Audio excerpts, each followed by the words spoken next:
All right, everybody, welcome. I'm Clayton Petro. I'm an assistant professor of surgery at the Cleveland Clinic.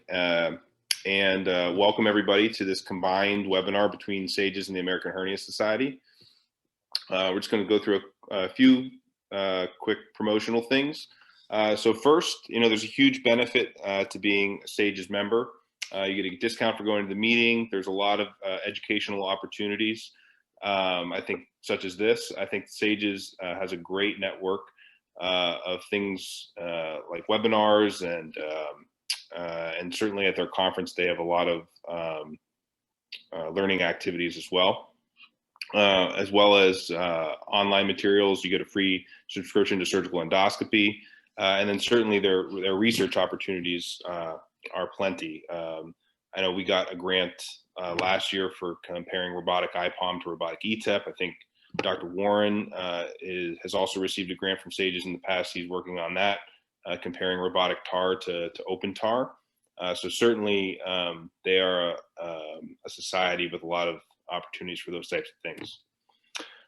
I think, in terms of what SAGES offers, I think, in one word, I think it feels like a place that's very innovative. It feels often at their meetings or webinars, it feels like a safe space to talk about, kind of the next cutting edge type thing. Certainly at the dawn of laparoscopy and advanced endoscopy, and then now, especially in the realm of robotics, I think that SAGES is a safe place to discuss all those things and the benefits that they offer. Certainly, I think from as far as societies go, I thought that SAGES was a great environment for coming up both as a medical student and a resident, and then certainly as a fellow.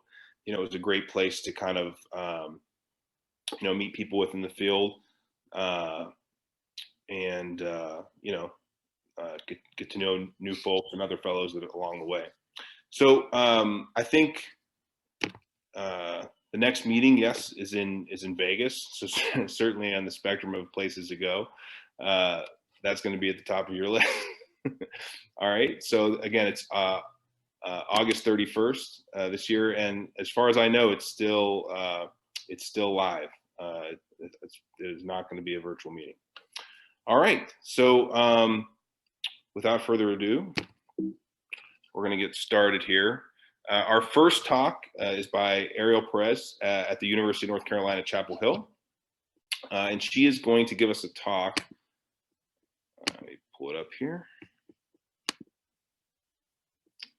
All right. On mesh updates and current recommendations.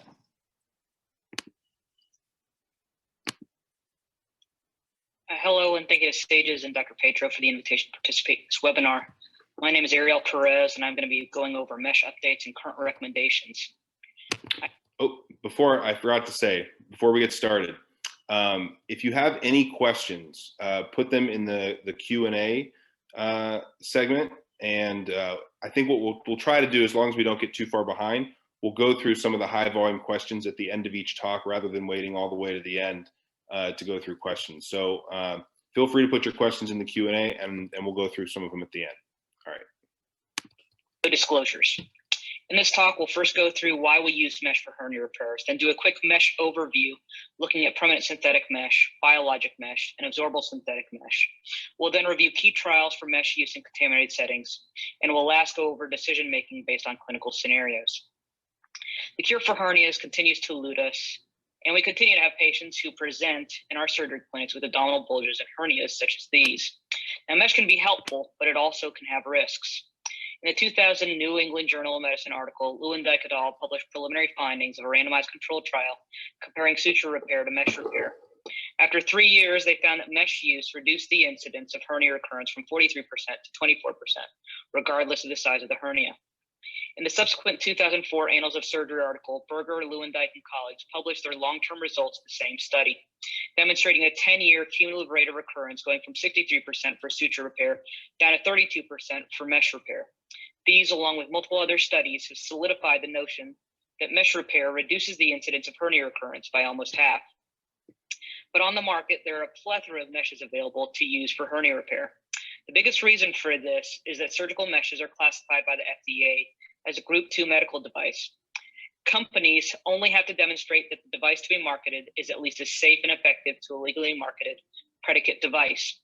No clinical studies are needed prior to pre-market clearance. And that legally marketed predicate device, it's from 1976. With all the mesh available, how do you decide which mesh to use? Mesh decisions is much more clear-cut in clean cases. So let's just get this out of the way. No synthetic mesh is indicated for use in a contaminated setting. No biologic mesh on the market is FDA approved for use in a contaminated setting, and no absorbable synthetic mesh is approved for use in a contaminated setting. Yet we see surgeons, studies, and advertisements discuss the use of mesh in contaminated settings. To be able to better understand why we should choose which mesh, first, let's review a little bit about the meshes. Surgical meshes can be thought of in three main categories: permanent synthetic, biologic, and absorbable synthetic meshes. Permanent synthetic mesh is the most commonly used prosthetic mesh for hernia repair. It provides a long-term mechanical support to the hernia site. To make an informed decision on permanent synthetic mesh, surgeons should know the material it is constructed from and its general structural conformation and textile properties that contribute to the mechanical properties that determine how the mesh will perform once implanted into the patient. Polypropylene is a commonly used polymer for everyday products, but is also commonly used for permanent synthetic mesh. Uses for polyester go far beyond great visco outfits, and it's used for permanent synthetic mesh. PTFE, commonly known by its commercial name of Gore-Tex, is used in more than just raincoats, and is yet another material which permanent synthetic mesh is made from. Material fibers can be arranged in various filaments and fiber configurations that determine mechanical properties and handling abilities. Polypropylene is most commonly extruded as a monofilament. Polyester can be formed into a mono or a multifilament. In numerous studies, multifilament fibers are associated with increased risk of infection due to increased adherence and persistence of bacteria. Monofilament polyester fibers have been shown to have increased risks of fracture. And PTFE is commonly formed as patch of fibers. These fibers are knitted or woven, creating pores. Pore size has been well studied and plays a primary role in the integration of mesh into the host tissues, affecting collagen formation, repair strength, and infection clearance. Through various studies, it has been shown that larger pores reduce inflammation, fibrosis, and scar bridging, allowing for better clearance of infection, inducing collagen maturation and tissue ingrowth, and leading to increased strength of the repair site. Based on the American Society for Testing of Material, mesh weight is a measurement of the heaviness of the material and measured as the weight per unit area. It is assumed that the thickness of the material is negligible. Mesh weight classification systems are controversial, and they vary in the literature. Here's a general schema of mesh weights that is used in a 2018 article by Cobb et al. In Plastic and Reconstructive Surgery. Multiple mesh design specifics contribute to the weight of the mesh. In general, though, meshes with reduced material content and larger pores have reduced inflammation and promote improved tissue integration. Permanent synthetic mesh often has properties such as a barrier coating for intraperitoneal placement against the viscera to reduce bowel adhesions and fistula formation. As well, there's specialty ornaments that confer specific properties to the mesh to allow for easier handling, such as the ecosystem and patch rings, which help to keep the mesh laying flat during placement, and the pro-grip feet that grip to underlying tissues to reduce mesh movement. Now, why don't we always use permanent synthetic mesh? It's cheap, it's easy to use, and there's good evidence for its use in hernia repair. But the majority of us worry about seeing patients with wounds looking like this. Mesh complications have been well documented, both short-term, such as surgical site infections, seromas, hematomas, and bowel adhesions, and long-term, such as mesh extrusion, chronic draining sinuses, and mesh erosion, leading to an enterocutaneous fistula. Fear of these complications have forced surgeons to seek alternative methods of hernia repair, other than permanent synthetic mesh, to reduce complications and avoid injury to the patient. As well, we're also doing it to avoid the barrage of litigation. In 2010, the Ventral Hernia Working Group was formed to better identify the risk of developing a surgical site occurrence or a surgical site infection based on patient and wound risk factor characteristics. It should be acknowledged that this study was funded by a biologic mesh manufacturer. They proposed a 4-level grading system where patient factors, wound factors, and choice of implant were deemed to be the most important determinants for surgical site occurrence. Based on their work, the authors provided recommendations on mesh use based on the grade of the hernia repair. Advocating the consideration of biologic mesh in settings where risk of surgical site occurrences was increased for ventral hernia working groups grades 2, 3, and 4. In 2012, the 4-level system was modified into a 3-level grading system as a means of predicting surgical site occurrences. No mesh recommendations were provided in this study. Now, biologic mesh was introduced in the 1990s as an alternative to permanent synthetic mesh. Potential benefits of biologic mesh were its theoretical reduction of infection and long-term mesh complications. Due to the material being resistant to infection and not requiring removal, its antimicrobial activity seen in animal models, the neovascularization which assisted with bacterial clearance, and its better resistance to bowel adhesions. The drawbacks to its adoption were the high cost of the materials and its poor handling ability, making it difficult to use. As more biologic mesh has been used and time has passed for evaluation, studies have shown that surgical site occurrences and hernia occurrences are still no better with biologic mesh. Now, biologic mesh can be classified by 3 main categories: the species of origin, the tissue type, and the processing conditions. Biologic mesh can be used intraperitoneal next to the bowel, and for all initial tissues that become biologic mesh, it undergoes decellularization to leave behind only the extracellular matrix. Cross-linking can then intentionally be done to improve the strength of the mesh and its durability and shelf life. It also impedes cellular ingrowth, which can cause more of a foreign body reaction rather than true tissue integration. Non-cross-linked mesh has been shown to be more biocompatible, allowing for a more rapid and profuse cellular ingrowth and vascularization, thus lowering infection rates. It is just not as strong and durable as cross-linked tissues, so has a shorter shelf life, as well as increased risks of recurrence. Again, none of these biologic meshes on the market are FDA approved for use in an affected field. Absorbable synthetic mesh, sometimes referred to in the literature as biosynthetic, bioabsorbable, resorbable, or bioresorbable, or degradable, or biodegradable, was introduced as an alternative to biologic and permanent synthetic mesh. It's meant to be cheaper than biologic and handles similar to synthetic mesh. Per the manufacturers, these meshes provide a non-permanent material with a lower risk of infection and lower risk of fistulization. However, these meshes are still more expensive than synthetic, and we were just beginning to evaluate long-term outcomes. Absorbable synthetic meshes are composed of resorbable polymers that gradually degrade over time.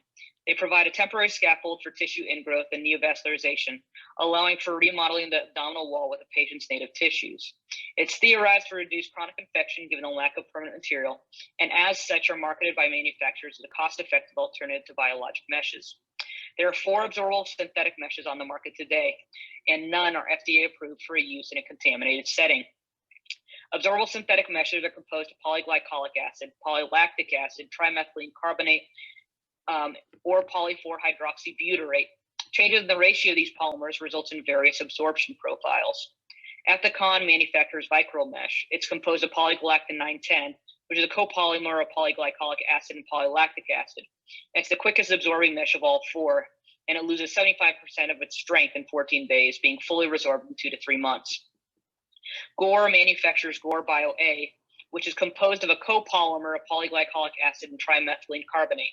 The majority of its strength is lost at 3 to 4 months, and the material is fully resorbed in 6 to 7 months. Bard manufactures Phasix and its barrier-coated sibling, Phasix ST. It's composed of monofilament poly-4-hydroxybutyrate polymer produced by E. coli bacteria through transgenic fermentation techniques. The majority of its strength is lost at 4 to 8 months, and the material is fully resorbed in 12 to 18 months. Nova Scientific manufactures Tiger Matrix. This mesh is composed of 2 different fibers with different degradation times. There's a fast-absorbing fiber, which comprises 40% of the mesh content, and there's a slow-absorbing fiber that comprises 60% of the mesh content. The majority of the strength of the fast-absorbing fibers is lost at 14 days, while the slow-absorbing fibers lose the majority of its strength in 8 to 9 months. The fast-absorbing fibers are completely resorbed in 4 months, while the slow-absorbing fibers are resorbed in 36 months. So yes, there are a lot of meshes on the market, but hopefully with this space, we can look at some key studies to help guide your decision-making, especially in contaminated settings. Like all data, the results of these studies should be analyzed, limitations acknowledged, and applicability determined by the operating surgeon. However, these prospective studies evaluating biologic and absorbable synthetic provide good data on making an informed decision for hernia repair in contaminated settings. The 2012 RICH study, looking at the repair of infected and contaminated hernias, was a prospective, multi-center, single-arm study. It evaluated stratus mesh in contaminated midline ventral incisional hernia repairs. 80 cases were performed, 39 clean contaminated, 39 contaminated, and 2 dirty. 81% of the cases achieved fascial closure, and only 40% of the cases placed the mesh in an extraperitoneal space, with 60% placing the mesh in an intraperitoneal spot. After 2 years, 60 of the patients were available for follow-up. And there was a good number of patients with risk factors for surgical site occurrence. 25% were obese, 21% had diabetes, 18% were current smokers, and 9% had EC fistulas. Most striking was the size of these hernias, with the mean width being 16 centimeters. All cases were CDC wound class 2 and above. Results of the study revealed a rate of 35% SSI, with no patients requiring mesh excision, but 3% of the patients developed an intercutaneous fistula. With 75% 2-year follow-up, there was a recurrence rate of 28%. Remembering there was only 81% of the patients who had achieved fascial closure, there was still a recurrence rate of 23% with fascial closure, and a not so surprising 44% recurrence rate for bridge repairs. Now, I say not so surprising due to the results from this small retrospective study, where 8 of 10 patients repaired with a bridging biologic mesh developed a hernia recurrence. The complex absorbable reconstruction of the abdominal wall, or COBRA study, evaluating Gore Bio-A mesh, was a prospective multi-center longitudinal study by Rosen and colleagues to evaluate absorbable synthetic mesh in contaminated ventral incisional hernia repairs. The study, which was funded by the manufacturer Gore, evaluated Gore Bio-A mesh. A total of 104 patients were enrolled, 24 clean contaminated, 80 contaminated cases. All repairs achieved fascial closure. Almost 2/3 of the patients required a component separation, 50 posterior and 21 anterior, with 90% having mesh, 10% peritoneal space. After 2 years, 84% of the patients completed follow-up. The patient population was similar to that of the RICH study with comorbidities, but did have a higher presence of enteric cutaneous fistulas. Hernia size was smaller than the RICH study with a mean width of 9 centimeters. All cases were CDC wound class 2 and above. Results of the study revealed an SSI rate of 18%, with no patients requiring mesh excision, but 2% of the patients developing an enterocutaneous fistula. With 84% 2-year follow-up, there was a recurrence rate of 17%. 13% were due to a midline incisional hernia, while 3% were due to a hernia recurrence at a peristomal site. Results of the COBRA trial demonstrated that absorbable synthetic mesh used in contaminated ventral hernia repairs had a surgical site event rate of 28%, surgical site infection rate of 18%, and hernia recurrence rate of 17%. Now, when we compare these results to the RICH study evaluating biologic mesh in contaminated fields,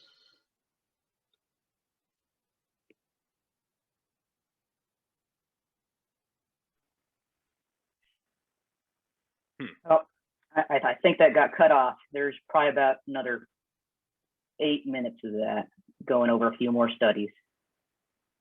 Huh. Okay. Let's see here. So, Ariel, would you want to just show your screen? Would you be able to play it that way?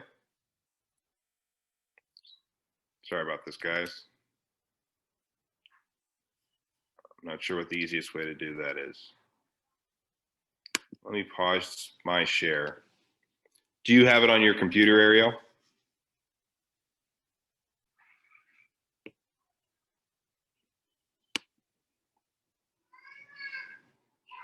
And I just realized I'm on mute, but I thought I realized I had it before.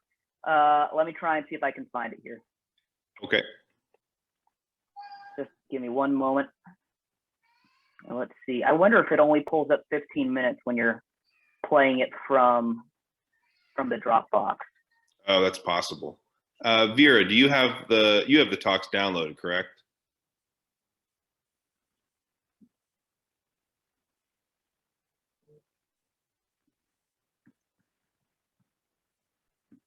Let me see here. I'm Yeah, pulling it up. I have think that's 15 all. minutes. Where do you want me to play? You have 15 minutes as well? Interesting. Okay, let me pull it up on my screen. Okay. Let's see here. We ended at about 15 minutes. Yeah, I think it was 15 exactly. Sorry, Okay. everybody. Thanks for hanging in there with us. We'll get this sorted out in a minute. Okay. Okay, Dr. Petra, please stop sharing your screen. I believe I did. Okay, let me try and share I still see. my screen. Let's see here. You looks like Clayton, you still might be sharing your screen. Okay, there we you go. Sorry about that. No problem. Let's see if I can pull this up. And I'm going to share sound.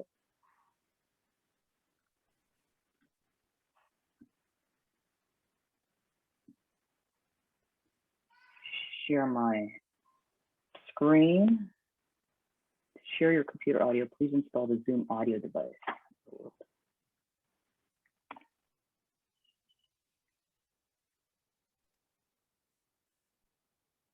Perfect. Okay, let's see if we can get audio. You ready? Yeah. Biologic mesh in contaminated fields, we find. Does that work? Yep, that's perfect. Awesome. Okay. Let me get a little bit back here. 17%. Now, when we compare these results to the RICH study evaluating biologic mesh in contaminated fields, we find that outcomes in surgical site events, surgical site infections, and hernia recurrence were all superior in the COBRA study using Gore BioA mesh. Even when accounting for just the repairs with fascial closure from the RICH trial, the absorbable synthetic mesh appears superior. In 2018, Roth and colleagues published the results of a BARD-sponsored prospective multi-center study. It evaluated the use of FIXATE mesh in clean open ventral hernia repairs, in which patients had a higher risk of surgical site occurrence with a ventral hernia working group grade of 2 or 3. 120 repairs were performed, and fascial closure was achieved in 94%. 100% of the mesh was placed in an extraperitoneal position, with 73% placed in a retromuscular space and 26% in an onlay space. The initial results were published after 18 months, where there was 79% follow-up and a 9% hernia recurrence. It should be noted that the results were just when FIXATE is supposed to be almost completely resorbed. The most recent 3-year results were recently published in the Annals of Medicine and Surgery, and a total of the 82 of the original 121 patients were available for follow-up. Based on the study design, the patient population did have higher rates of comorbidities. The mean hernia size was 115 centimeters squared, and all cases were clean cases. Results after 3 years had a low SSI rate of 9%, with no mesh excisions or enterocutaneous fistula formations. 3-year recurrence was 17.9%. When you compare the RICH, COBRA, and FIXATE studies, there's a range of patient factors, hernia factors, and mesh location factors that may contribute to overall outcomes of SSI, enterocutaneous fistula formation, and hernia recurrence. Now, does biologic and absorbable synthetic mesh show a clear benefit over synthetic mesh in contaminated cases? In this retrospective multi-center study, use of macroporous polypropylene mesh in clean contaminated open ventral hernia repairs was evaluated. Different meshes were used based on surgeon and site. There was a total of 100 cases, 42 clean contaminated and 58 contaminated. 91% of repairs achieved fascial closure. 51 required a retrorectus release, 44% required a posterior component separation, and 5% required an anterior component separation. All the meshes were placed in an extraperitoneal space, 94% in a retromuscular, 1% is an onlay, and 5% in the preperitoneal space. Mean follow-up was 10.8 months. The patient population had a mean BMI of 32, with 24% with diabetes and 16% smoking. Hernia size was quite large, with a mean size of 246 centimeters squared, and all cases were CDC class wound 2 or 3. Results of the study revealed an SSI rate of 14%, with 4 patients requiring mesh excision and 1 patient developing an enterocutaneous fistula. At 11 months follow-up, there was a 7% recurrence rate, with 3% of them being midline. Although these results look acceptable, the 11-month follow-up makes it difficult to make it applicable. In a more recent study by Warren et al. Using a retrospective single-center evaluation, the authors reviewed 541 ventral hernia cases in contaminated settings. The majority were open using synthetic meshes. There were 402 cases using permanent synthetic mesh. The mesh specifics was not defined in the study. 53% of the cases were clean contaminated, 42% contaminated, and 6% dirty.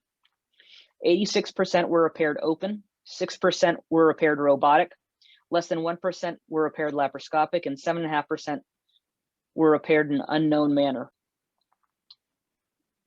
Fascial closure was achieved in 94.5% of the cases, and mesh was placed in the extraperitoneal space in 97% of the cases.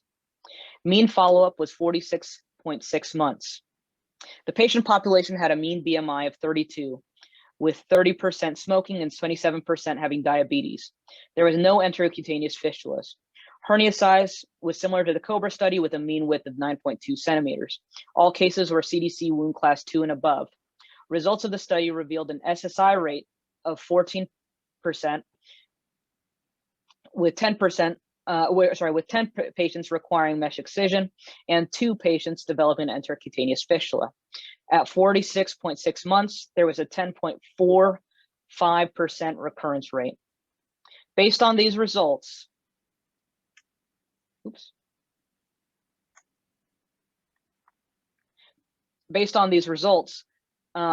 these studies, and there seems there's no perfect mesh for contaminated settings. Fascial closure is important. Placing mesh in an extraperitoneal space is beneficial. It appears that biologic mesh has a higher risk of recurrence, and synthetic has a small but not insignificant increased risk of requiring mesh excision. So with all the mesh available, how do you decide which mesh to use? For contaminated cases, it seems permanent synthetic mesh does have a possible risk of infection and may require a mesh excision, but has a lower risk of hernia recurrence. Biologic mesh seems to increase costs, has a higher possible risk of infection, and a higher risk of hernia recurrence. Absorbable synthetic mesh increases cost compared to permanent synthetic mesh, does have a possible risk of infection, and carries a higher risk of recurrence compared to permanent synthetic. So what are the results of all these studies changed? Have we swung the pendulum back towards permanent synthetic mesh use, and does it seem safe for use in contaminated settings? We now have a better understanding of hazardous mesh characteristics. Multi-filament, microporous, barrier coating all increase risks of complications. Surgical techniques such as the transversus abdominis release provides a large retromuscular pocket, allowing for well-vascularized ingrowth and eliminates skin flaps to reduce the risk of complications. And patient optimization for elective surgeries to improve BMI, glucose control, and encourage smoking cessation reduces the risk of complications. So by using the right mesh in the right plane with the right patient, complications from mesh use during contaminated hernia repair can be reduced. With contaminated hernia repair, there may not be a clear right and wrong mesh to use. In fact, based on the evidence, it seems that permanent synthetic mesh may be reasonable when compared to biologic and absorbable synthetic mesh results. In clean cases, however, there does appear to be a clear-cut decision. Permanent synthetic mesh should be used during repair of ventral hernias in clean cases. Permanent synthetic mesh is a fraction of the cost of biologic and absorbable synthetic meshes. And there's no high-level data that demonstrates the superiority of biologic or absorbable synthetic mesh over permanent synthetic mesh. So synthetic mesh should be used in clean cases, and maybe it should be considered in contaminated cases. And in this retrospective study of the Danish National Patient Registry by Kokotovic et al., outcomes of over 3,000 elective incisional hernia repairs were analyzed based on surgical technique and mesh type. And 5-year risks of all mesh-related complications requiring subsequent surgery and reoperation for hernia recurrence were assessed. For the entirety of the follow-up duration, The incidence of mesh-related complications continuously increased over time and can be assumed to continue to increase past these 5 years. So mesh should be used with caution. With continued long-term follow-up, the benefits of mesh in reducing hernia recurrence may be superseded by the many other risks that can occur over time. So here's my spiel that I give patients. You hear all the commercials about issues with mesh. The majority are for urologic and gynecologic procedures. You'll hear about issues with hernia mesh recalls. Many of those recalls are for mesh that was inappropriate labeled, not strong enough, or had a fancy ornamentation that the company advertises, making it easier to use. I don't use any of those things. Because of this, I think it is very important for me to follow how you do after surgery. The benefits of mesh far outweigh any risks. The biggest thing is it will reduce needing another surgery and the chance of a hernia coming back by half. If during the case I think that this changes, that I think mesh use will cause more risk, I will not use mesh. So in conclusion, the choice of permanent synthetic mesh, biologic mesh, and absorbable synthetic mesh in contaminated cases is debatable. The use of permanent synthetic mesh in clean cases reduces the chance of hernia recurrence by half. Material and structural properties influence the mesh's mechanical properties and its interactions with host tissues, thus affecting mesh performance. Multifilament fibers increases the risk of infection. Reduced material content in larger pores reduces inflammation, promotes improved tissue integration. Monofilament, medium weight, macroporous mesh, especially when placed in a retromuscular space, allows for tissue ingrowth while reducing chance of infection. There are risks with all mesh during hernia repair. Finding the optimal risk to benefit ratio must be considered during any repair prior to implanting a permanent synthetic mesh. Follow your patients and your outcomes. It's vital to knowing what is the right and the best thing to do. Thank you. All right, great job.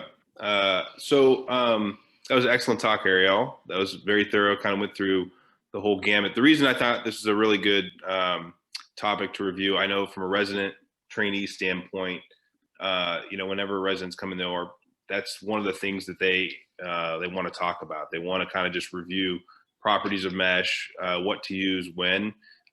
It seems, I think, because there are so many types, it can seem overwhelming. But I think for those of us that kind of do this at a high volume, it tends to be that we actually, for the vast majority of cases, don't use that many types of mesh. You kind of hit the big thing, which is what I was going to ask you, which is what do you talk to patients about? I think all of us experienced patients that come in and they want to talk about just for a regular clean case, what do you do? How do you decide potentially for in the scenario where you can potentially stage a case into 2 procedures versus doing the hernia at the same time? How do you kind of choose when to kind of fix the hernia at the same time in a contaminated setting versus stage it into 2 cases? Yeah, so actually that's a good question. It seems like Chris Lucius also asked very similar about staging cases. In terms of surgeries, I really try and think of, well, what's the main issue, why we're going in to fix a problem. So something like, if it's an emergency surgery case, the patient comes in with incarcerated ischemic bowel, I'm going in there because they have a bowel obstruction and they have dead bowel. I'm going to kind of worry about that hernia and doing a perfect hernia repair later. Most of the time, those patients that you're doing for a contaminated case, they're not optimized. The reason why you're going in there is because you need to get done something quickly. So I think first and foremost, you're going to take care of what that big issue is and why that contamination is there. So, resect the bowel, take care of that, and then really try and get your best hernia repair when that patient is optimized. So oftentimes I will stage a case. If you can try and get some primary closure after you do a clean contaminated case, you're going to come back with a hernia, but come back and fix that hernia when the patient is optimized. If you can't get that fascia closed, bridge with a vicryl mesh. It's the cheap thing. It's easy to utilize. I will confess sometimes if the patient has a BMI of 50 and I know that I don't want to be going in there for a long time, sometimes I do use a biologic mesh just to give me a little bit more time, because I do know that vicryl mesh is going to be going away after 14 days, and they're going to come back with a hernia recurrence very quickly. Luke, Jeremy, and contaminated or emergency case, open abdomen, not going to be able to get the fascia back together. are you using Vicryl or biologic? I guess I'll take the first stab at it. I mean, when I was going through training, we obviously ran that scenario quite a bit too, but honestly, we would just close skin, use the skin as coverage over the viscera and just leave the fascia open. I mean, if you can't get the fascial edges together, why waste the money and expense on a biologic? I mean, Vicryl is also, not super expensive. That's the reasonable option for sure. But at the end of the day, you just want to get some type of tissue coverage over the viscera. And if you can't close the fascia, then, skin's also a reasonable option. And, their hernia is going to come back whether you use biologic or Vicryl or whatever you put in there. But you just want to get something to stop the viscera to be exposed. It's comforting to hear someone else say that, because our intestinal transplant guys do that all the time. And I think it's brilliant, particularly if you have an anastomosis and no omentum to put on top of it. Putting a foreign body on top of that, doesn't feel great. Yeah, Jeremy, any thoughts? Yeah, Beffa trained with us, so he learned that from us. Absolutely, same response. And there was a question on the chat too that's sort of similar in that vein. Any data on staged approach with contaminated wounds, basically doing this as a delayed primary closure? And I was about to answer it, but this question came up. So I think to answer that question, yes, I think there's certainly a role for that. I can't recall any literature off the top of my head, but I know there is some out there. From a single stage standpoint, I know that the Cleveland guys have published on this a couple of times, including on intercutaneous fistulas, and we've published on that with concurrent hernia repair with colostomy and ileostomy reversals. And essentially what we found is that there's no difference in our hands, at least for the ostomy reversals. There was no difference in wound complications between mesh or no mesh.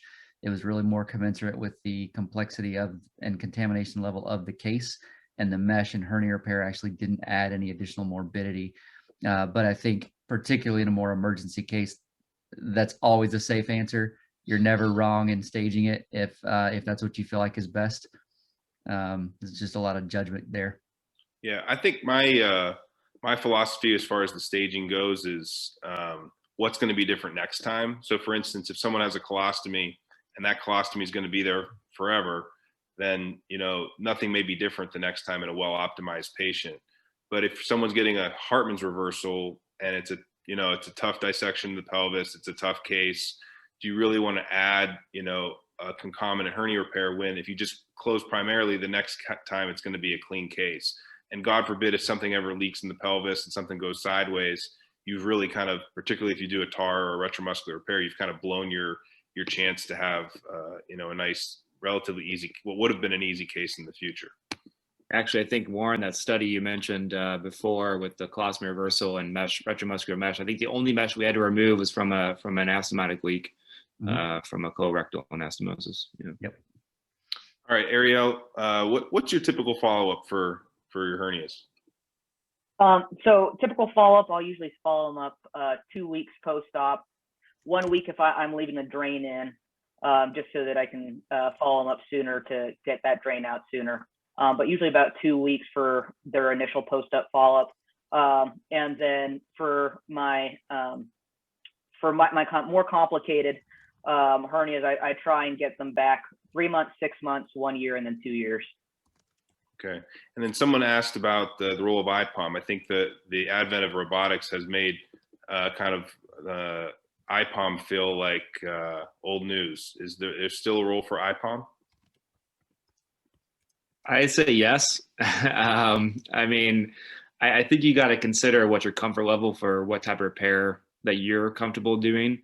I kind of briefly touched on IPOM in my talk, so we'll talk a little bit more about it. But I do think there is still a role for it. I think there's a lot of, obviously there's a big push for extraperitoneal mesh. And so I go through some pluses and minuses about all that stuff in my talk, but I do think there is still a role for IPOM. And I don't necessarily think it's, the evil operation that everyone always talks about it to be. It is a decent bailout operation too, so if they've had a TAR and they've recurred, they've had an anterior component separation or they recurred, and and doing an intraperitoneal is not necessarily always the wrong answer. I think it's just something you got to keep as kind of a last resort or third option rather than maybe the first. Yeah, I think sometimes the complications of getting the mesh outside of the peritoneal cavity can be as equally devastating as a complication from an intraperitoneal piece of mesh. Absolutely. All right. So just so we don't get too far behind, we're going to move forward to the next talk. And I guess I'll just, since that's mine, I'll show it from my screen. So I'll go back to sharing. All right. And let's see here.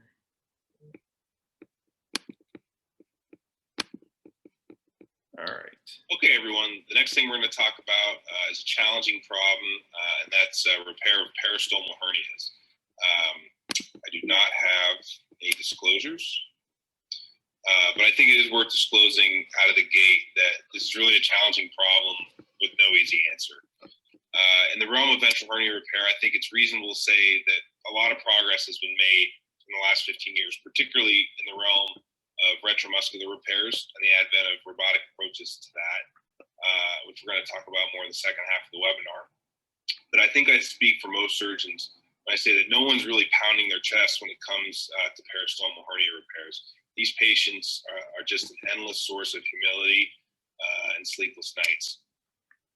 But that being said, there are some promising innovations for both robotic techniques as well as open retromuscular repairs. And as I've had the fortune of doing a ton of these in the first few years of my career, I'm happy to share some lessons learned. For the sake of time, I'm not going to talk about operative indications. I do certainly think there's a role for non-operative management for asymptomatic or minimally symptomatic patients. And most of those patients that make it to our clinic, though, do seem to have pain or obstruction or issues with pouching, which means more often than not, they are seeking a repair.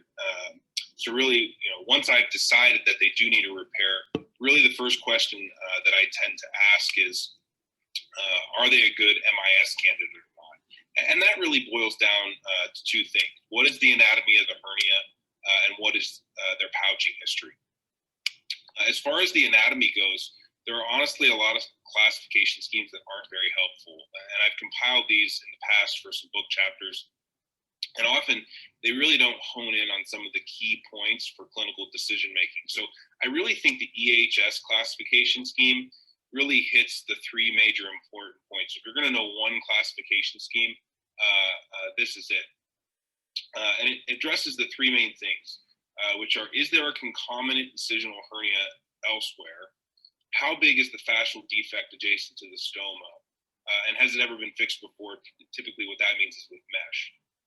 The best MIS candidates, in my opinion, are small, less than 5 centimeter fascial defects, perhaps with a little bit of wiggle room, and without a significant concomitant midline defect. Perhaps a small midline defect that's immediately adjacent could still be a good MIS candidate. But if there's a significant midline defect, usually that's going to be an open repair for most folks. And then certainly if there's a previous piece of mesh in there, again, maybe not the best MIS candidate. So, what does that patient tend to look like? So again, these are your folks who are good MIS candidates. So this is a patient, 82-year-old guy who had a descending diverting lap colostomy for a colovesical fistula related to radiation for prostate cancer. And he had one obstructive episode in the past that resolved non-operatively. And you can see he's got a pretty tight fascial defect that's about 4 or 5 centimeters here. And there's really no other adjacent or concomitant midline defect. So this is really a nice MIS candidate. And again, you don't want to forget about the second question, which is what is the pouching history? If you're going to offer someone an MIS repair, I think that most of the time you're not going to be reciting the stoma. And so again, in those scenarios, you want to make sure the patient at least had a good pouching history until the hernia developed, which this patient did. And the patient, if they say something like, well, they always had, never had good pouching history, for instance, with an ileal conduit or an ileostomy that wasn't ever brooked appropriately, that's someone whom you may need to take that operation to revise the stoma. And so even if you do a perfect MIS repair, if they can't pouch their stoma at the end, they're really not going to be very happy. So that sometimes can affect your decision to offer them an MIS approach. So it really is important to sort that out ahead of time. All right, so the first thing I'm going to show is just, and this is pretty straightforward. This is just a robotic adaptation of a traditional laparoscopic Sugarbaker technique. As you can see, it correlates with the CT scan. It's about a 4 by 5 centimeter defect. And what's nice is you can close the fascial defect intracorporeally instead of with a Carter-Thompson, which particularly in the context of having a loop of bowel there is really nice. It's probably a lot safer. It saves a bunch of stab incisions that are going to be next to the stoma where it needs to be pouched later anyway.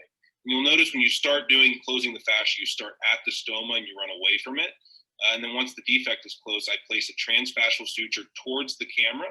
And then I kind of drape the mesh over top of the bowel and try to lateralize that as far as possible. Then once you do that, you can take your 2.0 or 3.0 absorbable Stratafix, and you can fixate it on either side of the stoma. And what's nice here is that you can really titrate how tight you make that lateral aperture. And then once you've done that, you can continue to finish it like a normal IPOM. And if you need to go back and put some extra figure of 8s next to the stoma, if you want to make it tighter, you can do that. I don't know what the magic amount of tightness is that you need to make that lateral aperture. If you're not sure, you can always call a partner into the room to have them take a look. But that's a difficult question to have. So,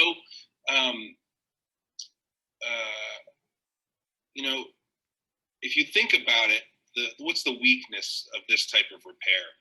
And so if you have the weight of that bowel, it creates tension on your mesh peritoneal attachment. So with time, with that tension, that mesh could peel away from the peritoneum and the abdominal wall, and that entire mesh peritoneal junction is going to leave you prone to a recurrence there.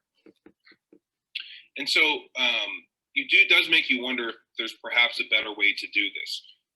So I'm going to step outside for a moment into the realm of open repair, and then we'll hop back in to the MIS techniques. So for open retromuscular repairs, traditionally what would happen is you would close if you do a full transverse abdominis release. And these are, again, bigger operations that reinforce the midline as well as the stoma and any previous ostomy site. You're going to close the posterior sheath on top of the peritoneum. You're going to place a piece of mesh, and then you're going to close the anterior fascia over top. And then traditionally, what we would do is we would take a hole in each layer and line up the holes so that you can bring the bowel straight through all the layers. That's a keyhole technique.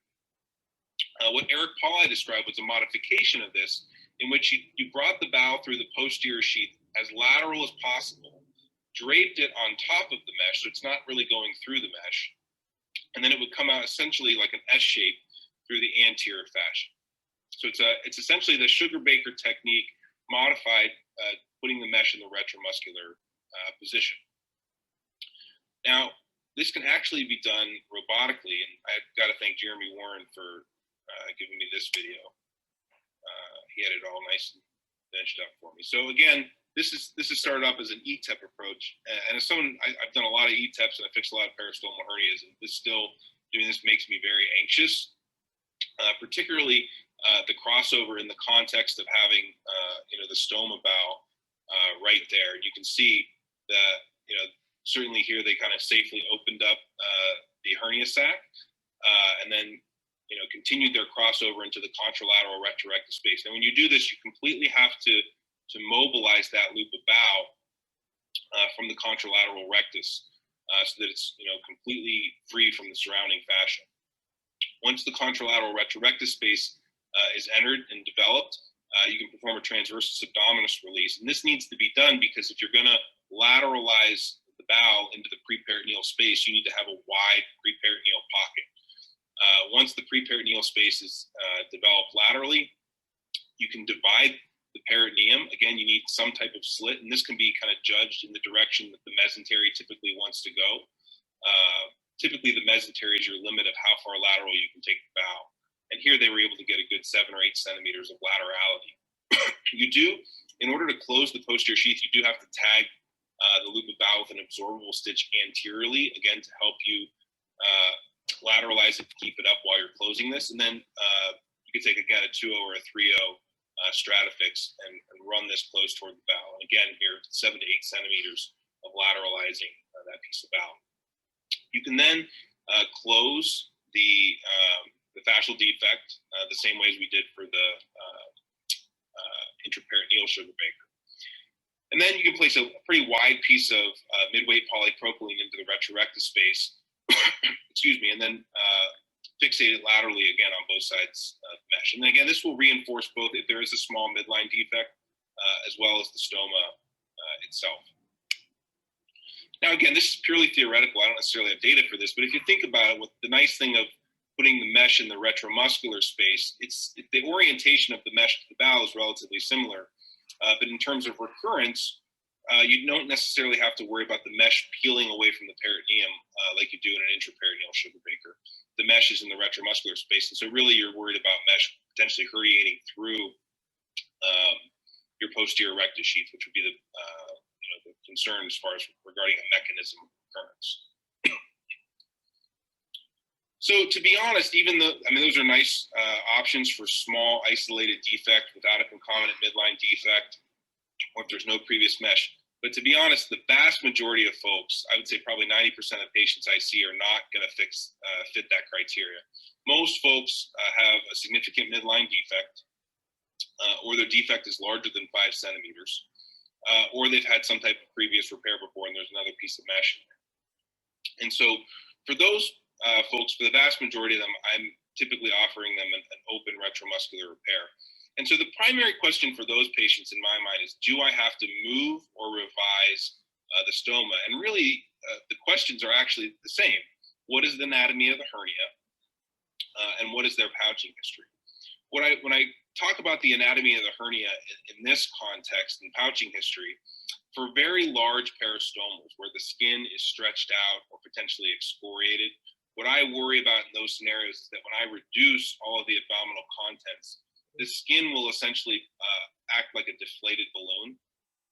It'll be very floppy, and that can actually, create a pretty troublesome pouching scenario where all that excoriated skin is now deflated and the pouch won't stick right. So that does make me concerned that those patients, I'm probably going to move the stoma to a fresh piece of muscle. If I'm not necessarily worried about the deflated balloon effect, I still want to ask if at some point right after their stoma was created, if they had an easy time pouching it. Because if I'm going to leave the stoma in situ, I at least want to know that at some point they were able to pouch it appropriately, and that they weren't having issues because it was never brooked properly. So for an open retromuscular repair, like I mentioned before, this is for the vast majority of repairs I'm going to do. I'm doing a transverse ligamentous release with wide mesh overlap. So typically at least a 30 by 30, perhaps even a 50 by 50 piece of mesh if the midline defect is significant. You're getting appropriate stoma marking in case you do have to move the stoma to know where you're going to move it and what your options are. You typically want as many options as possible because you never really know what you're going to be working around in terms of how far the mesentery is going to want to reach. If you, for whatever reason, are in a situation where you didn't get marking, you can always, do the exact kind of mirror image. If they had, it placed on one side and were having an easy time, then typically you can do the mirror image of that on the other side. That's kind of like a way to cheat it in case you forgot to mark. So, the last question, again, if you're doing an open retromuscular repair is, well, are you going to do the keyhole technique or the retromuscular Sugarbaker technique? And so we'll just quickly kind of go through those two repair options. I've made some very abbreviated videos here.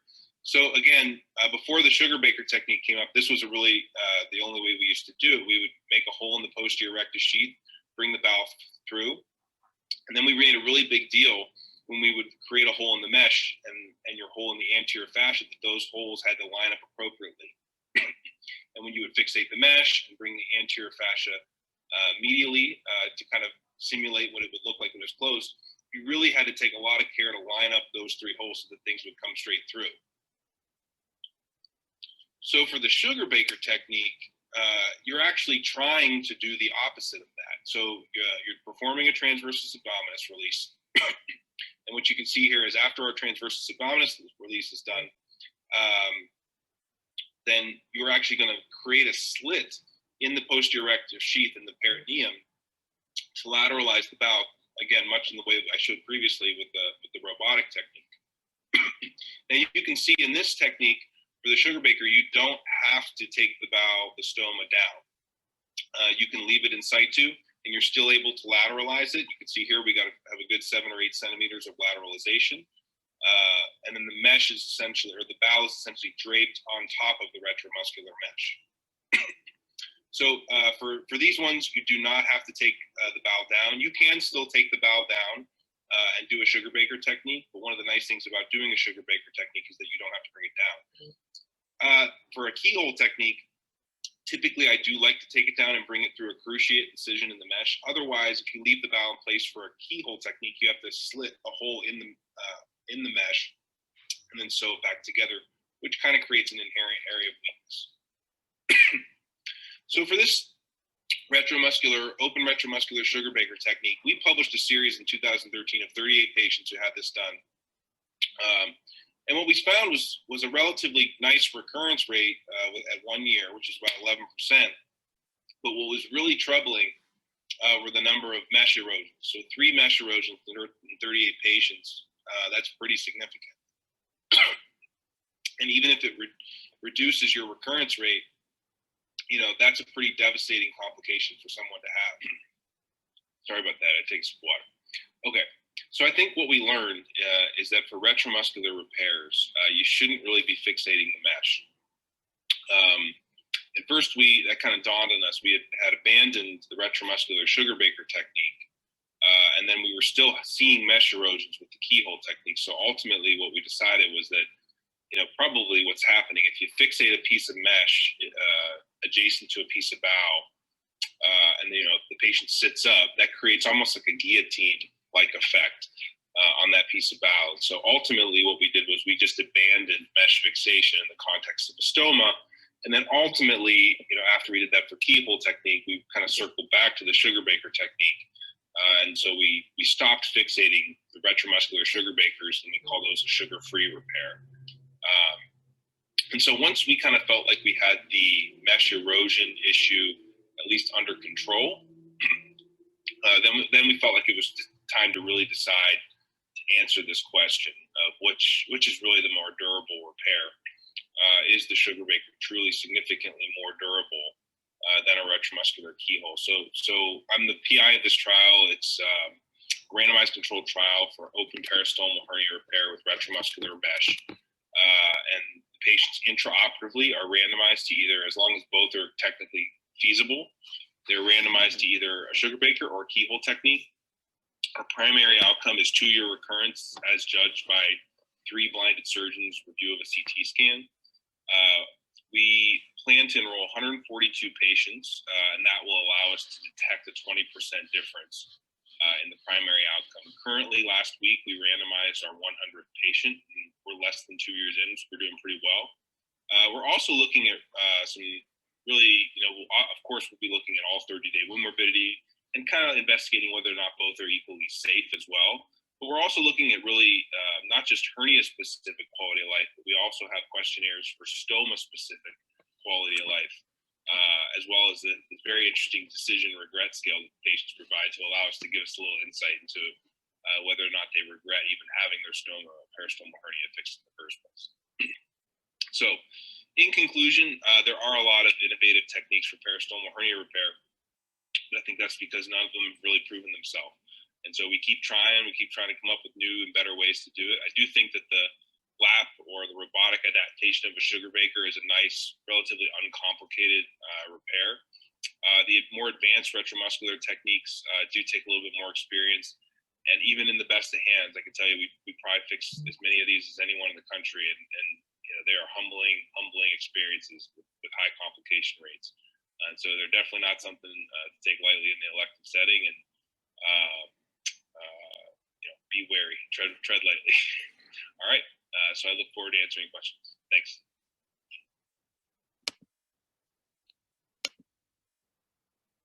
All right, guys. So sorry, some of that video I think was a little choppy there, but let's go to the Q&A and see if there's anything folks want to talk about. Clayton, there were a couple on there that I went ahead and responded to while you were going, so you might want to check the answered. Oh, okay. Let's see here. One was, do you slit your mesh when you do a robotic retromuscular Sugarbaker, or do you just try to lateralize as much as possible? I do. I slit the mesh. I kind of try to feel how far the mesh will go, whether it's open or robotic. I see how I lay the mesh out and see how far it wants to drape over. If I can get the whole thing to roll out and it's not rolling up underneath the bow, then I won't slit it. If I feel like I'm draping it out and it's kind of bundling up at the edge of the mesentery or the edge of the bow, then in that scenario I will cut a tiny slit. And I've talked to Eric Paula about that, and it sounds like he does the same thing. Mike Rosen does not. He will just kind of lay it out, and he tries not to put a slit in it. But if he were here, he'd tell you that's because he takes it more lateral than I do. Jeremy, what do you do? Do you slit the mesh for a Sugarbaker? Yeah, I try not to slit, but kind of like you, I'll kind of notch out the end just a little bit, because typically that tar dissection goes out just a little bit farther than the bowel will. So often I just have a little bit of a notch on that outer edge where the stoma is, but I don't necessarily slit it. And I try to minimize that as much as possible. Yep. Do you guys have any questions before we move on? We're kind of running a little bit behind, so if no one has any questions, I'm happy to move on. Someone just asked too about ileal conduits. For me personally, I am far more likely to do a keyhole on that, so that I don't have to worry about as much intra-abdominal lateral mobilization and lateralization and stay farther away from the ureters. Plus the mobilization, because of that shared mesentery with the adjacent jejunum, I find harder to deal with. So I will usually keyhole those. Yes. So by virtue of having that randomized controlled trial, I have done a probably in at least 6 or 7 ileal conduits who have been randomized to Sugarbaker. And I still have been able to do it. Like you said, it is somewhat tethered, so you can't get the same type of lateralization that you would get for a descending colostomy. I think a descending colostomy, oftentimes you can run that loop of bowel in the retromuscular space for 10 centimeters, but for an ileal conduit, you might not get as much. But I don't necessarily think, no one knows the answer to this, but no one knows how far you have to tunnel the bowel in the retromuscular space to get that valve-like effect where if someone, bears down, I think even if it's 5 centimeters, that might be enough to where if the holes are offset, that you might leave you less prone to a recurrence. I will do a Sugarbaker for an ileal conduit. I think if you're doing a retromuscular repair for an ileal conduit, be prepared. Those are the toughest cases because a lot of times the bladder's gone, the space of Retzius where you kind of just sweep everything down, that's not there. These are some of the hardest cases. So be wary if you see an ileal conduit, because if you're planning to do a TAR and you kind of get down, you got to see where the ureters are. You got to dig those out, or at least know where they are, and then be prepared if you have a tough suprapubic dissection. And then the final thing is Indiana pouches. I will not do a Sugarbaker because those are the folks that self-catheterize through the stoma. Those are an absolute never for a Sugarbaker, at least in my hands.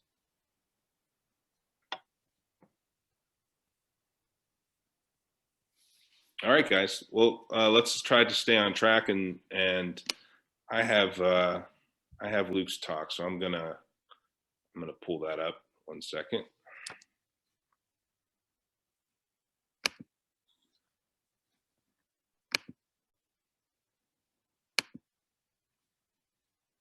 Hello, everyone. Good evening. My name is Luke Beffa. All right, I got it. Hold on 1 second, guys.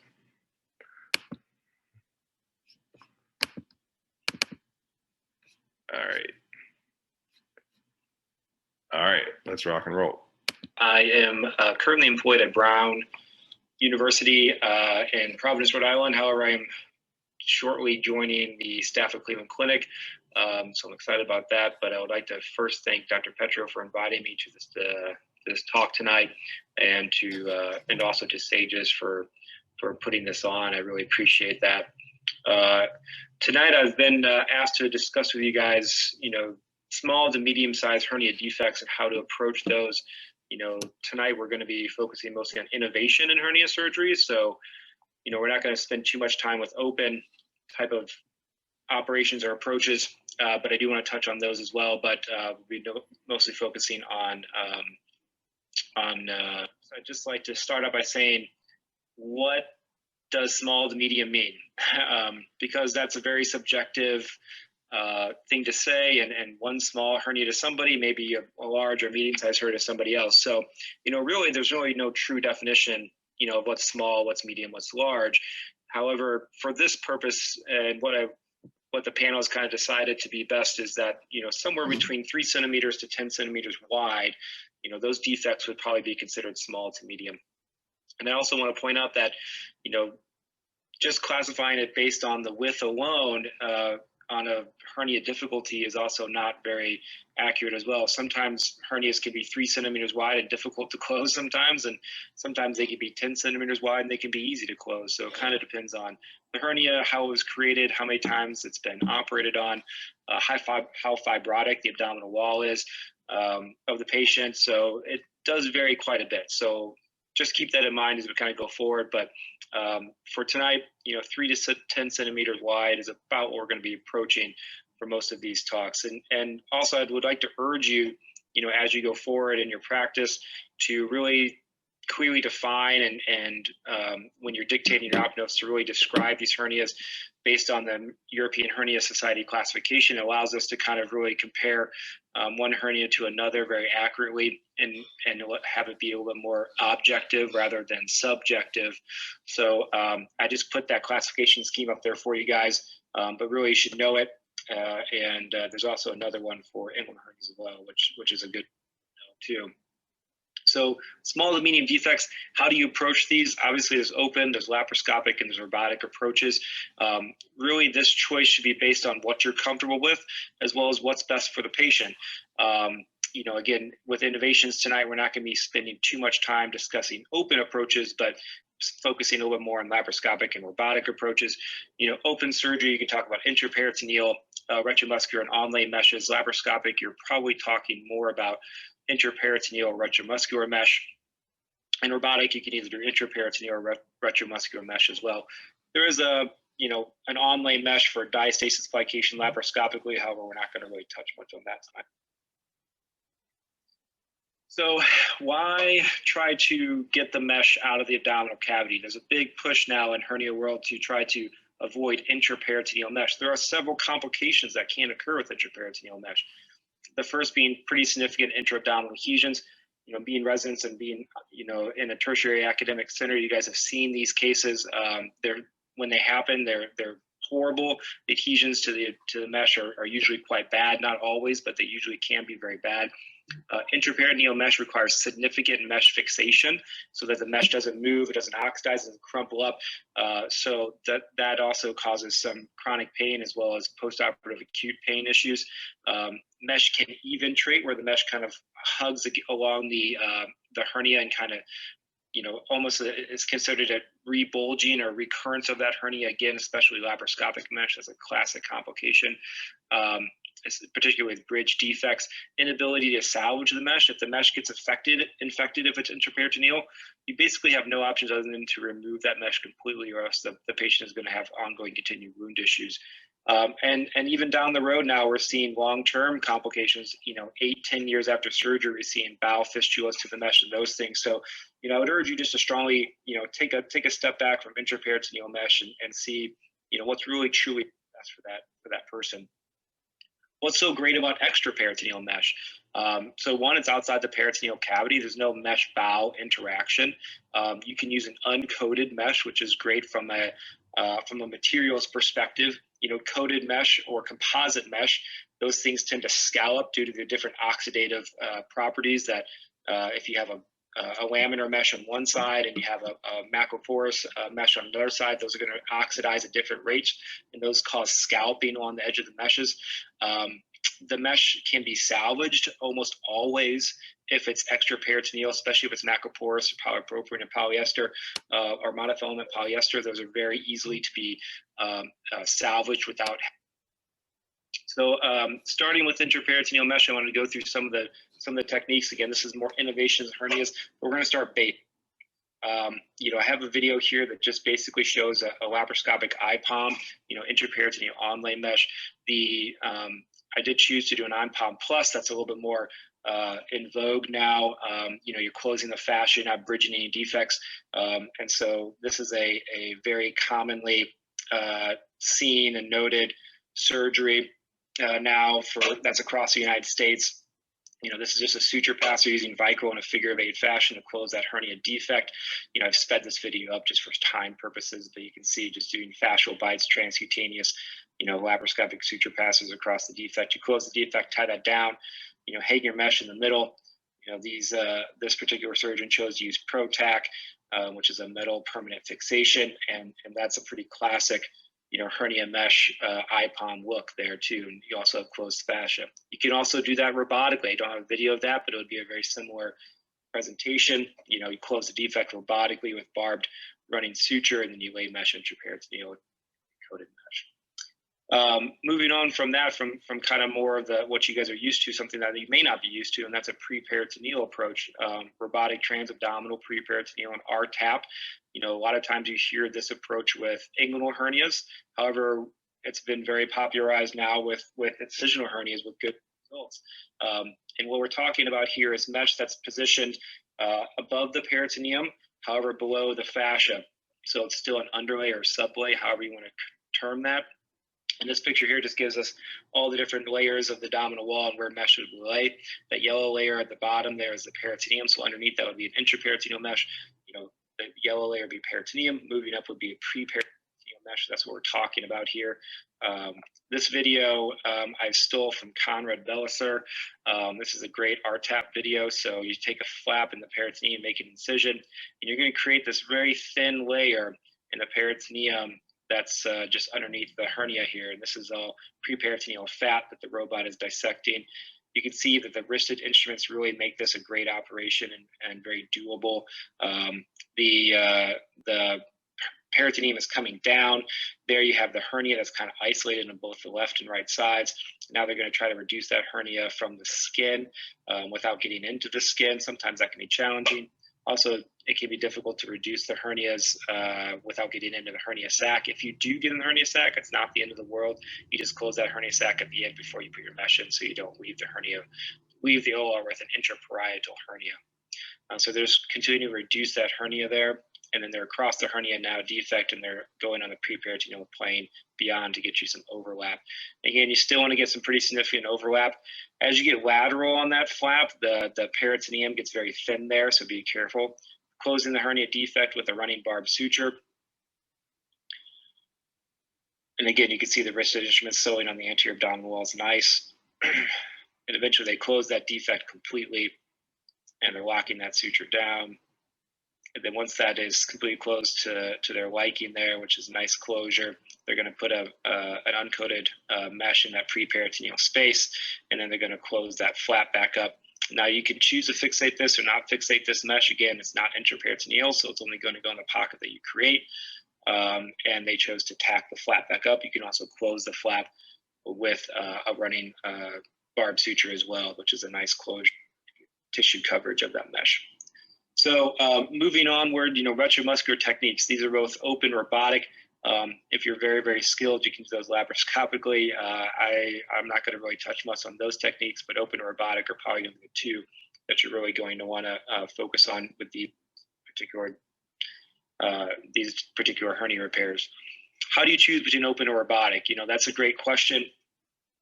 If they have an old scar that's very protracted, very large, you know, if they have a skin graft over the hernia, you're talking about that patient's going to benefit more from an open surgery or potentially a hybrid approach. What I mean by that is, you do your component separation robotically, and then you open excise the wound or excise the scar. That can be done. That's a little bit of a hybrid approach. The open surgery, again, you excise your old scar. A lot of those old scars live off of blood flow from the hernia sac. So once you reduce that hernia sac or remove it, those scars can die. So it's better to excise those up front. So an open surgery is a great option for those people. There's open surgery is obviously, a bigger incision. You're talking about potential for more wound complications, and largely I think is still considered the gold standard. And I put on here, there's potential for shorter or for a longer length of stay, open component separations.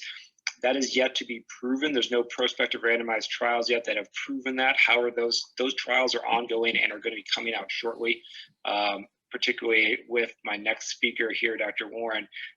He'll probably touch maybe a little bit on that if we can get him to.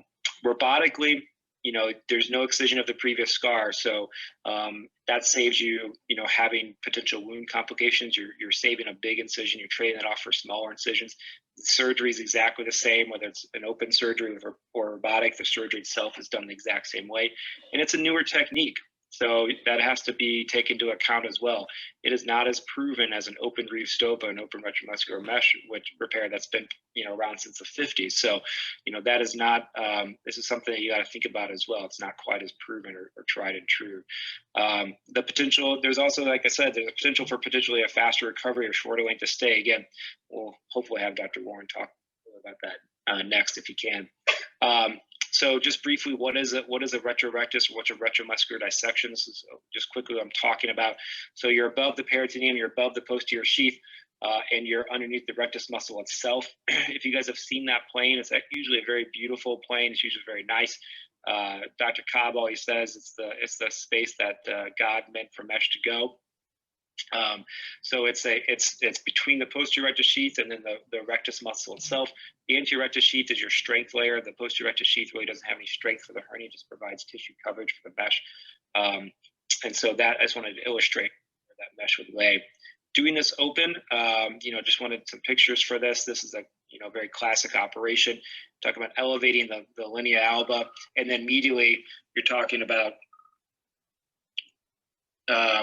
incising the posterior rectus sheath and dissecting that posterior rectus sheath off the rectus muscle laterally. And when you get laterally, you go to the semilunar line. The semilunar line has perforating vessels. That's how you know you're there. Once those perforating vessels, you reach those, you do have to stop at that point unless you're going to do an additional posterior release like a TAR or a transversus abdominis release.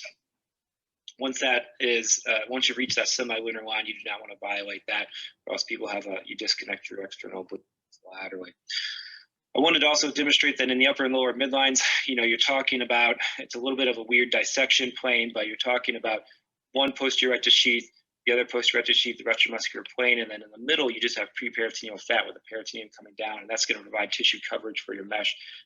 It's a very, very, very important not to violate that linea alba.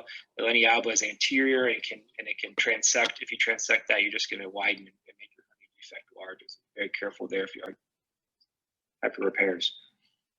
This can be done robotically, and I have videos of this. Again, we're talking about retrorectus mesh. And I'm going to show you a video of an ETEP, which has obviously been very popularized recently. ETEP stands for Enhanced View Total Extraperitoneal. Jorge Diaz and Igor Belinsky have really pioneered these approaches, and so they should be given credit for these. Or you can do these as a single dock transabdominal approach, meaning you go into the abdomen, the inside the posterior rectus sheath, and cross over that way. Same operation, but the ETEP has really supplanted, I think, repair. And the ETEPs, the port placements are very, very important. So this is a little bit of a busy slide, but I want to kind of briefly touch on port placement for ETEPs. Your port placement is going to vary based on the surgical history and the location of the hernia. So, and the green dots would be you would side dock on. So a side dock means you start on the lateral border of the rectus and you're going to work your way across the midline to the other side of the rectus muscle.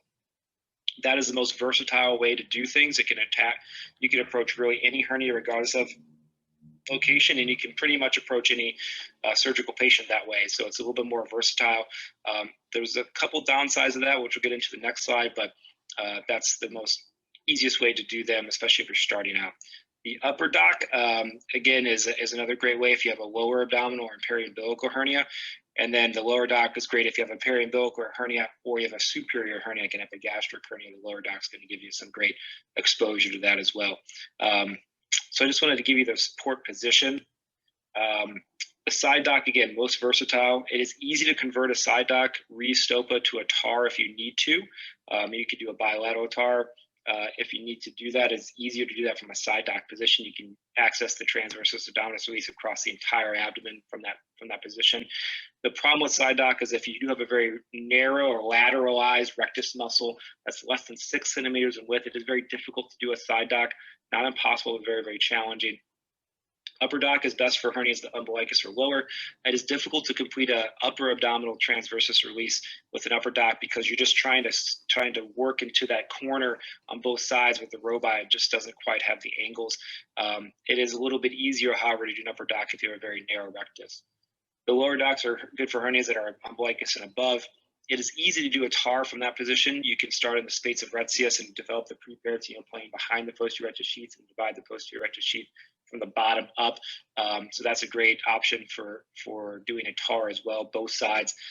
It is difficult in patients who've had a previous Pfannenstiel, for example, for a C-section, or people who've had an open prostatectomy. So getting down lower, is a great option for a lot of hernias. However, they do have some relative complications there as well. So I'm going to play this video. I'm going to stop them as we kind of go. This is the anterior rectus sheath and the rectus muscle fibers. We're doing an optical view trocar. Once you get underneath the rectus muscle, we're going to develop the avascular plane underneath the rectus muscle and between the posterior rectus sheath. You're going to get this view after you develop that plane. So the rectus muscle is up, posterior rectus sheath is down, laterally semilunar line, medially is your linea alba. So you put your ports into this plane directly, you dock your robot, and then you start dividing your posterior rectus sheath. That's what you're doing here. So when you divide that posterior rectus sheath, just below the rectus muscle, you're going to divide in the preperitoneal plane. The preperitoneal fat's going down. As you cross the midline, you're going to get into the contralateral rectus muscle and posterior rectus sheath. That's what's being incised here. You're taking down that sheath, and that's going to expose to your entire retrorectus dissection. Now that's an exposure hernia that's being sewed closed with a running barbed suture. Once that is closed, you lay your mesh down, you ensure that your peritoneum, before you lay your mesh, you want to make sure your peritoneum is closed. This patient they opted to leave a drain, but you want to make sure that posterior sheath is closed before, so that bowel doesn't get exposed to the mesh. These are hernia defects. Again, you want to make sure that you're, excising the peritoneum, the posterior rectus sheath, and not injuring the linea alba. These are another views of other hernias. This is a lower dock hernia that you're coming up on the abdomen from. You're reducing the hernia contents. Again, you want to make sure you're not injuring that linea alba. You're just dividing the posterior rectus sheath off of the linea alba and not injuring that anteriorly, or else it can make your hernia even larger. So I know that was kind of a whirlwind, and I know we kind of went quickly. I got our last couple of slides, and we'll keep going. So how do you know if a retrorectus, release or reef stopa dissection will be enough for your hernia? That's a great question too, and it's not always predictable. However, Carbonell and Dr. Warren, Dr. Cobb came up with some great, did some really fancy studies with CAT scans, and basically they predicted that if they came up with this ratio of rectus width to defect width ratio. What that means is they took the rectus width on both sides, and they added those together, and they divided that by the defect width. And if that ratio is less than 2, meaning that your rectus muscle is very narrow and your defect is very wide, you're going to need some additional myofascial release, like a TAR. If your ratio is greater than 2, then usually a retrorectus dissection is enough. So for example, if you have a rectus width of 5 centimeters, you multiply that by 2, that gives you 10. If your defect width is 10, your rectus width to defect width ratio is 10 over 10, which is 1. So that means you're likely going to need an additional myofascial release, a TAR, anterior bone separation, whatever that you're comfortable with. And again, that's something that just came out last year. It's been catching. I think it's a great way for you to kind of predict to some degree if you're not quite comfortable, if you're not really quite sure yet if you need more or not. So in summary, small to medium-sized defects, everyone's going to encounter these regardless of the type of surgeries that you do. These can be repaired doing open, laparoscopic, or robotic techniques, retromuscular, intraperitoneal. There's not a ton of differences. It's what you're comfortable with, what you think is the best operation for the patient at that time. Again, I would stress that retrorectus and retromuscular mesh is still considered the gold standard, is the foundation for all posterior component separations as well. Getting a good solid knowledge of a Reeve Stopa operation will lay the foundation for you anatomically for expanding into the lateral abdominal wall into a transversus release. And so just getting very comfortable with that operation is paramount to having good outcomes. And the key to having good outcomes, just from an overall surgical advice, is picking the right surgery for the right patient. So picking robotic surgery for someone who's a good robotic candidate, picking an open surgery for somebody who's a good open candidate. Trying to get those matched and lined up. And if you can do that correctly, then thank you again for all of your attention, and thank you for listening.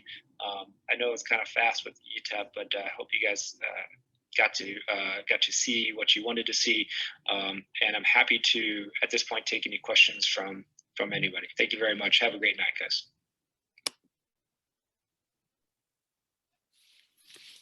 All right, I think I accidentally clicked through some of the slides there. I apologize, Lou.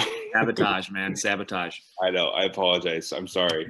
Were there any last minute points that I cut off at the end there that you wanted we want to mention? No, I mean, I just wanted to, the time constraints was so much with this, and ETEP's obviously coming into its own. I think for small to medium defects, ETEP's a fantastic operation, and really cuts back on time, and and it makes it much faster, and you don't have to do so much with the posterior rectus sheath and trying to get that closed together with ETEP. So I think it really is a good solid operation. If you guys have the opportunity to learn that in your residency, I would very much, I think that if you're going to be doing hernia repairs in your practice, then I think that would be a fantastic tool set for you to have, in a quiver in your arrow, or an arrow in your quiver, so to speak, and to have something for you to do. So it's a great operation. I have a question for you. So are you often surprised? I feel like I'm often surprised that even for defects that aren't that wide, like 3, 4, 5 centimeters, where I think I'm going to have plenty of rectus sheath, and I'm often surprised that still the posterior rectus sheath is under tension. Do you feel the same way? And what's your bailout maneuver?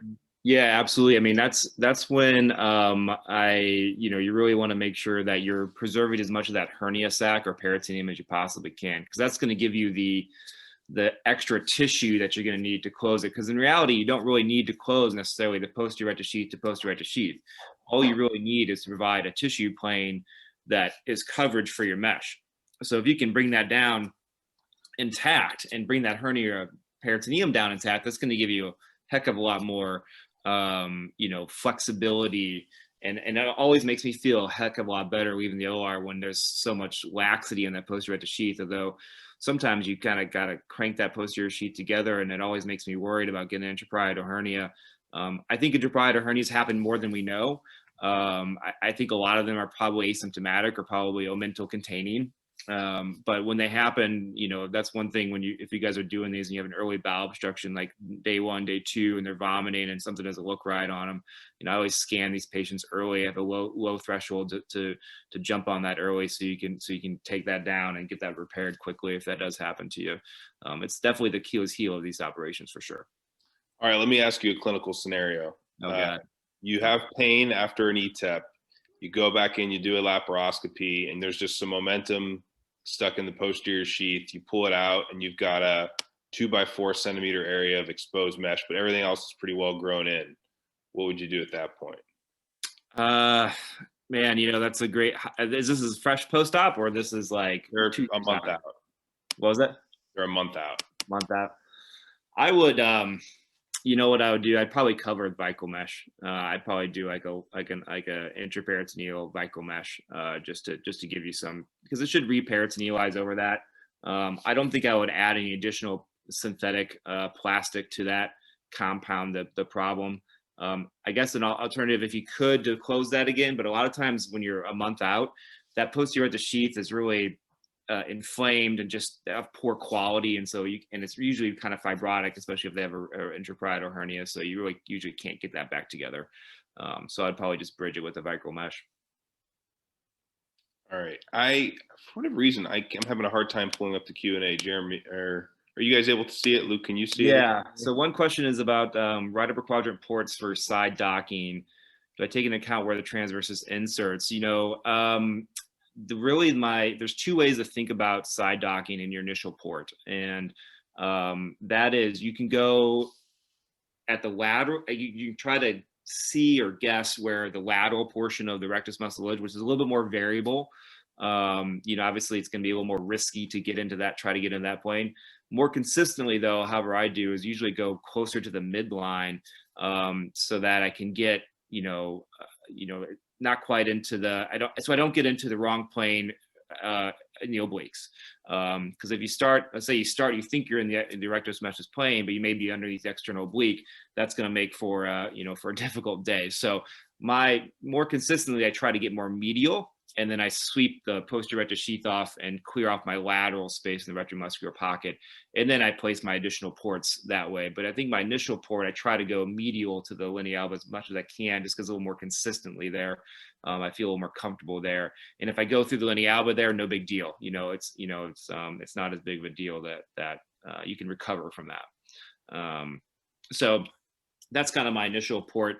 And then if I can get all that stuff done, then if you need a TAR, you can do one, and a TAR is going to be a double dock TAR. If you do that, you're going to do your cross the midline, do your retromuscular dissection. If you need a TAR, then you do a TAR on the contralateral side from your ports. You put your ports in the retromuscular plane, flip the robot around or flip the patient around, whatever system you have, and then do the TAR on the contralateral side, going back on the original side of your ports. As far as your Charlotte asked a good question. When you're deciding, what are your patients that get a TAP versus where you would offer them an ETEP? What's your kind of algorithm for that? A lot of people really, the TAPs for me are small recurrent epigastric or umbilical hernias. I found the peritoneal flap to be very difficult to, and sometimes almost impossible to close if you have just a true pre-peritoneal dissection.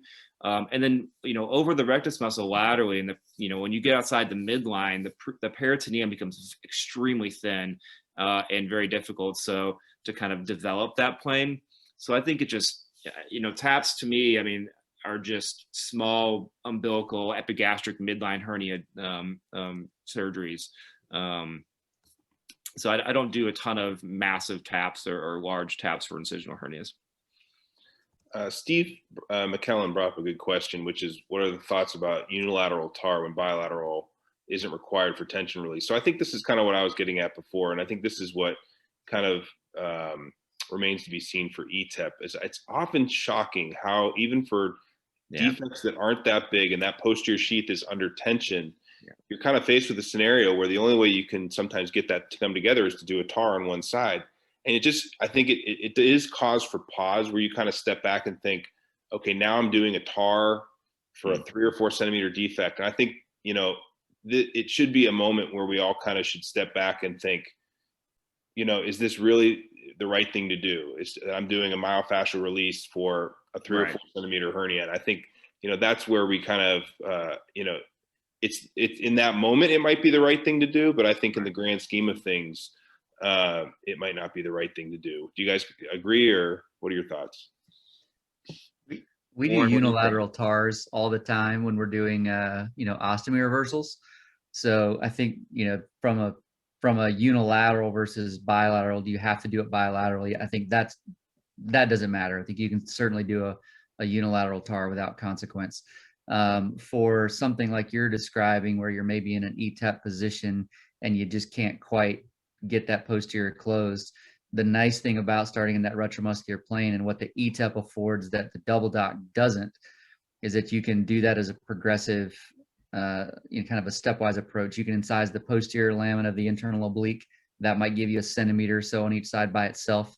Then you can divide the transversus abdominis, give you another couple centimeters, and then you can take your preperitoneal dissection only out as lateral as you need. So you're only doing what you have to do, rather than committing to a full, complete bilateral TAR that goes all the way out to the, mid-axillary line. Yeah, I would agree. I would think doing kind of like a limited unilateral TAR sometimes if you need it is, not necessarily adding that much time or complexity, I wouldn't think. That's great advice, particularly for the step up approach. I like that. All right, so just so we don't run too far behind or too far over, we're gonna do Jeremy's talk next. Jeremy, do you want to share your screen? Yeah, man. And then I apologize. I was sharing my screen before, so I wasn't able to answer. I wasn't able to go through the Q&A. So while Jeremy's talk's going, I'll go back through and we can answer some questions. If you guys have questions about the previous talks, feel free to put them in the Q&A, and the speakers can kind of go through and answer them. All right. Hopefully this works. Hey, good evening, everyone. This is Jeremy Warren from University of South Carolina School of Medicine. I'm going to talk to you a little bit about kind of the next steps in robotic ventral hernia repair and abdominal wall reconstruction, and in particular, kind of take this one step further than Dr. Beffa did and talk about some of the use of the robot for larger hernia defects or those hernias in atypical locations. And finally, some of the limitations of where the robot might apply, but some combination or hybrid type techniques that still may be able to address some of these most complicated hernias. So first, large hernias. That's one of the primary benefits, I think, to the robot is the ability to close the hernia defect. This is certainly much easier to do robotically than it is typical laparoscopic transcutaneous sutures. And in particular, that's made easier by the use of the myofascial release.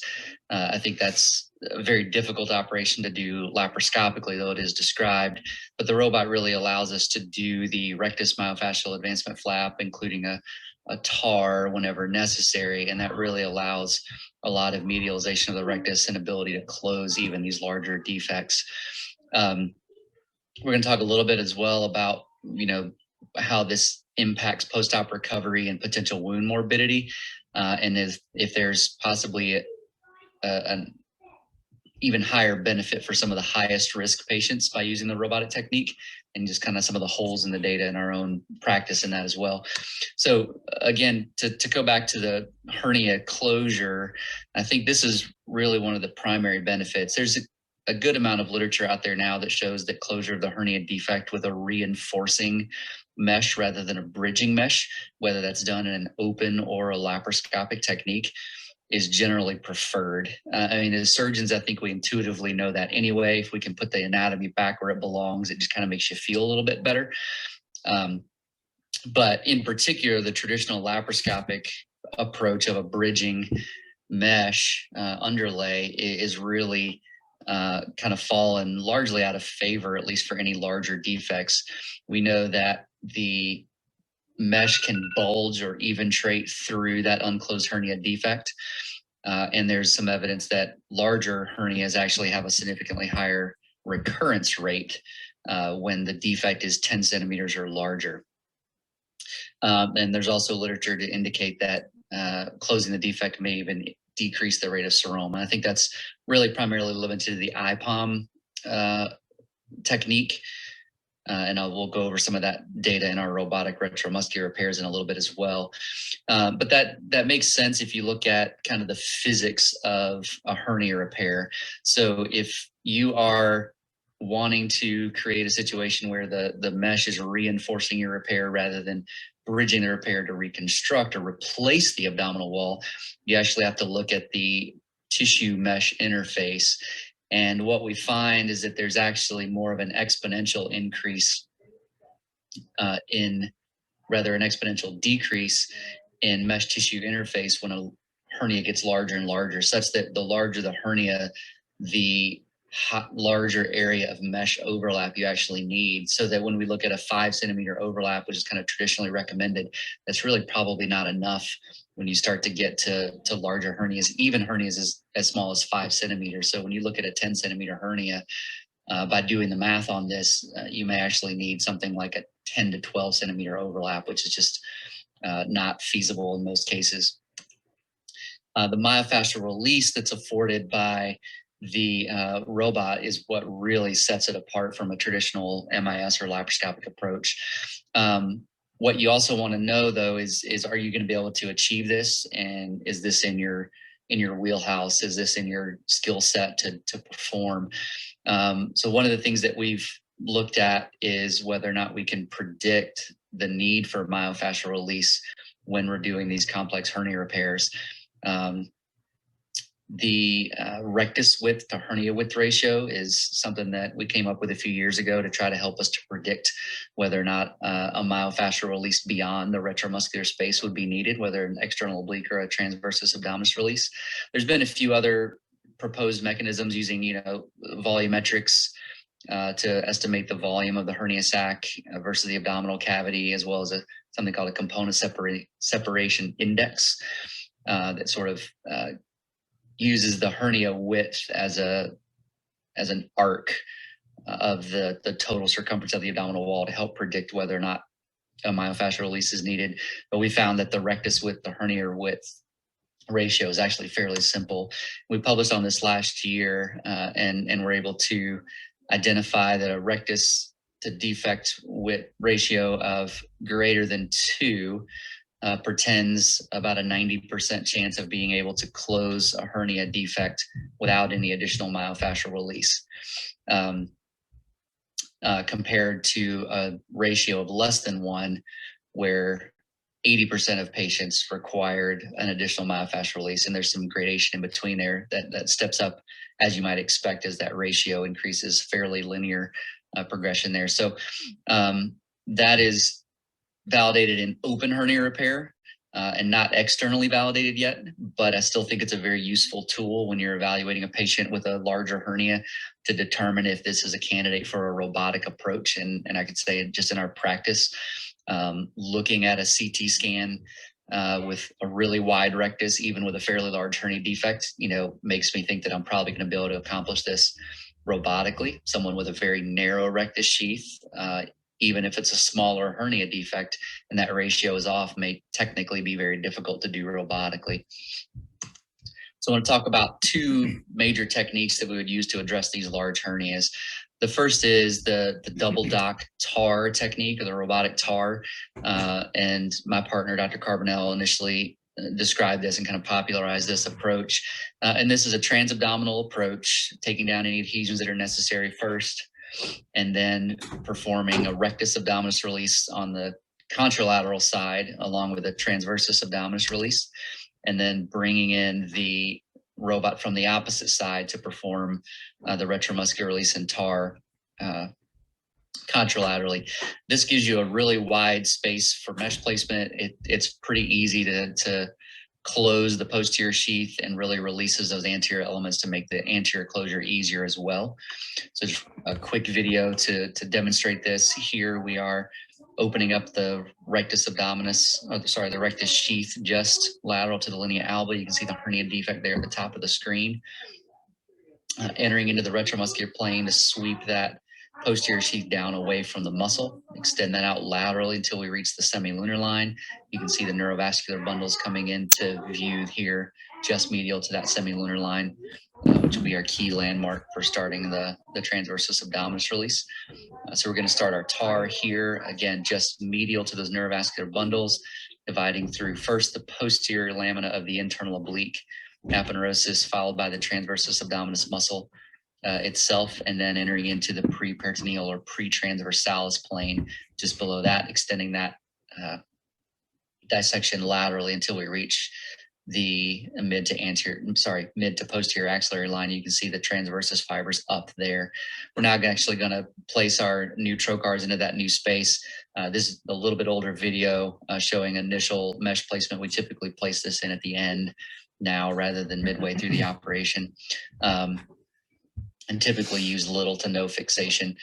One key aspect of any retromuscular repair is the dissection of the midline. So you can see here we are separating the posterior sheath away from the linea alba and the pre-peritoneal space along the midline, both above and below the hernia defect. Once we've completed all of our dissection, the posterior sheath is going to be closed, the mesh deployed in our original technique, or proceed with anterior closure in our current technique with mesh placement at the end.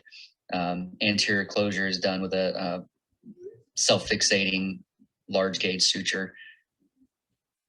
And really pretty large hernia defects can be closed using this technique. We typically will drop the pneumo down pretty low as we're doing this final closure, even as low as 3 to 5 millimeters of mercury.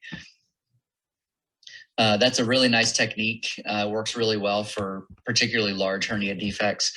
But what we found is that a lot of hernias that we might have not needed a TAR on if we had done this case open, we're getting TARs by doing it robotically. And that doesn't have any obvious known side effects or detriment to the patient for doing a TAR, but doesn't sit well to do a unnecessary myofascial release. So really we've transitioned the vast majority of our practice to doing ETEPs, even for the larger hernias.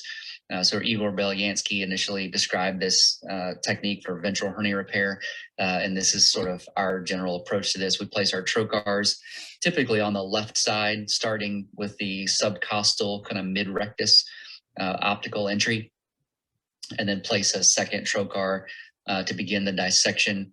The initial portion of the dissection is done in that ipsilateral rectus sheath until we have enough space to do our crossover, where we're going to incise the medial aspect of the posterior sheath to enter the preperitoneal space, crossing over until we find the contralateral retromuscular space to place our additional trocars.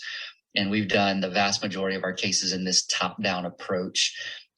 This can certainly be approached from a bottom-up if you have a hernia that's higher up in the abdomen, or from a lateral approach if you have a wide enough rectus sheath.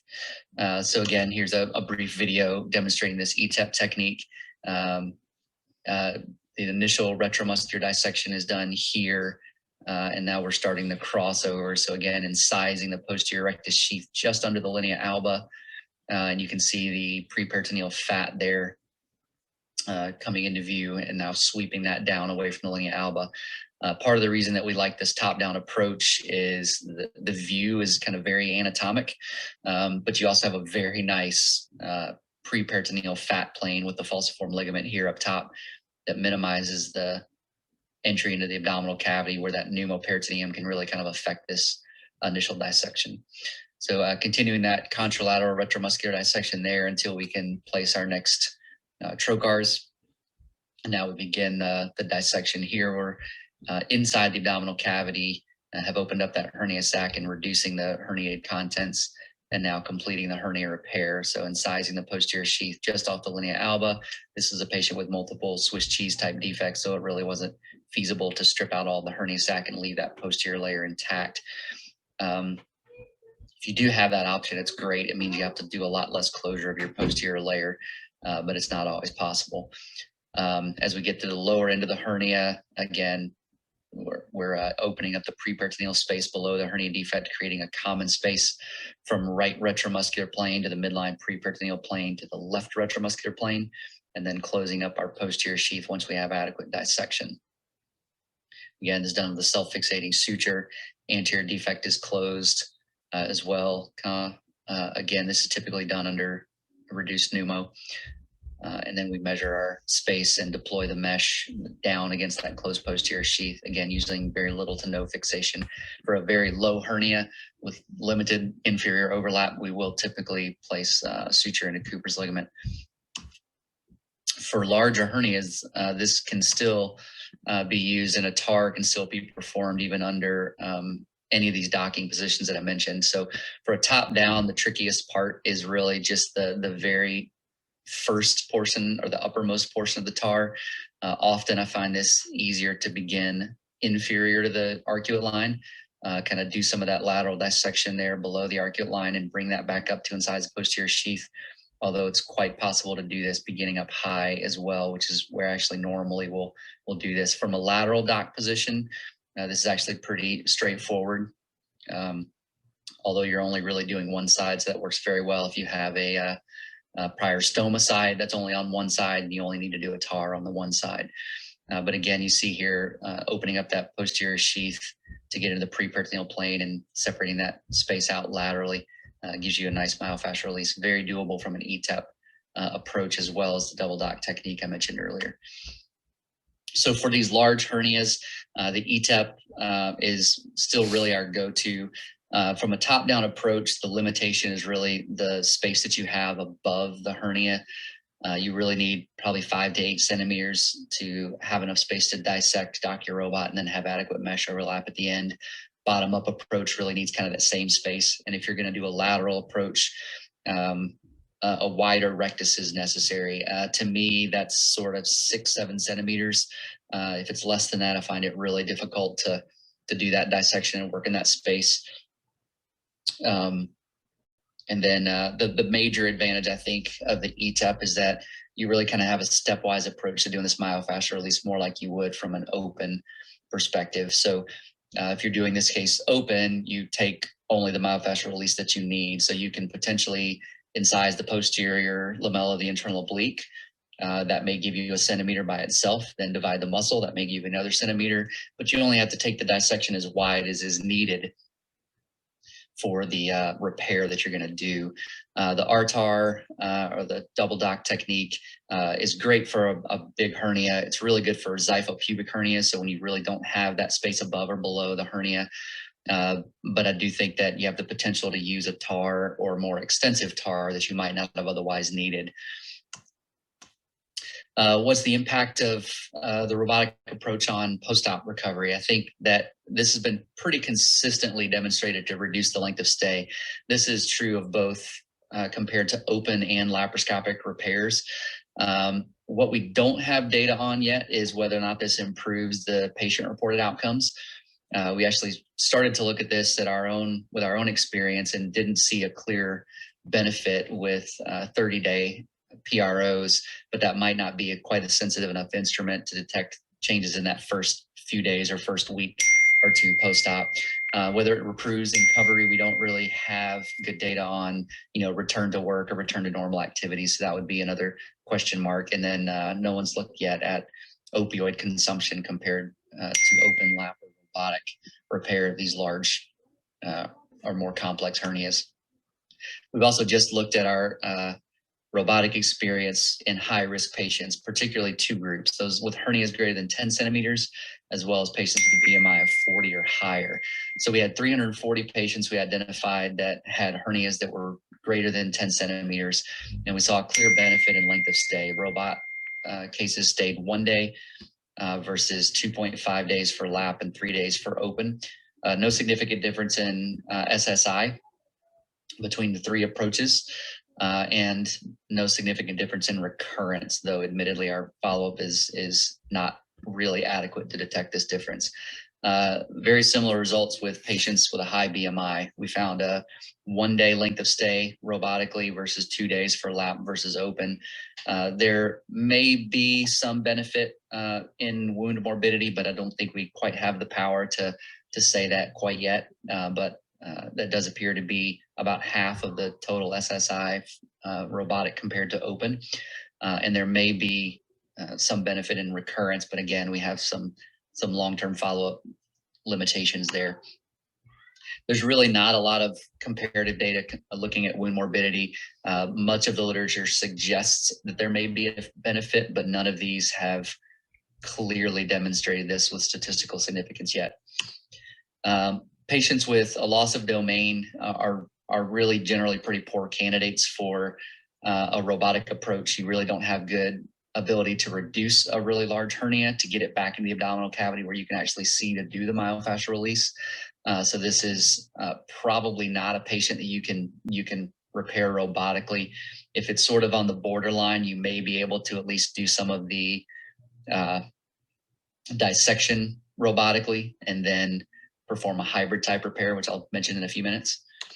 For atypical locations, I think the robot works quite well. So you see here the linea alba is along the midline there. I apologize that the words got cut off there. Hernia defect at the top of your screen with the dashed lines indicating the medial edge of the rectus, the solid lines indicating the costal margin. So what we've been able to do here is dissect the preperitoneal plane up under the diaphragm and under the costal margin, and you can see those diaphragm fibers there on the right and left with the central tenon of the diaphragm in the center of the picture. So this works really well for those locations. For hernias in the lower abdomen, again, this works really nicely. You can see Cooper's here at the bottom of the screen and closing up this hernia defect, extending from the suprapubic position upward. And again, closing the posterior sheath, laying in our mesh, often secured to Cooper's ligament, and then a closure of the posterior layer. This particular case was a transabdominal approach. We would typically do this in an ETEP fashion now. And then finally, patients who have lateral hernias. This case is a peristomal hernia. So you can see dissecting the retromuscular plane around the ostomy here. And then we can go ahead and perform a TAR lateral to that. Allows us to get mesh around this ostomy. I'm going to skip ahead here for time's sake. Or the case here, which is a traumatic flank hernia. This was a transabdominal preperitoneal approach, but we are taking down the peritoneum here well medial to the hernia defect, dissecting out the preperitoneal space and extending this out laterally into the retroperitoneum, and we'll ultimately take this all the way down to the psoas. You can see the transversus abdominis fibers coming into view there at the lateral extent of the dissection. And once we have the hernia defect fully dissected and fully reduced, we'll be able to place mesh all the way into the retroperitoneum, really affixing this to the psoas tendon. If you're high enough, often the costal margin, or lower down to the Cooper's ligament if you're low enough and medial enough.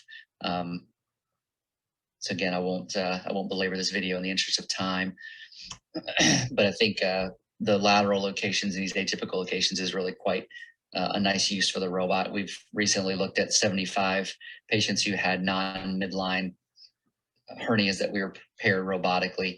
And again, very comparable to the results you saw earlier. Mean length of stay slightly longer, but a median of still just 1 day.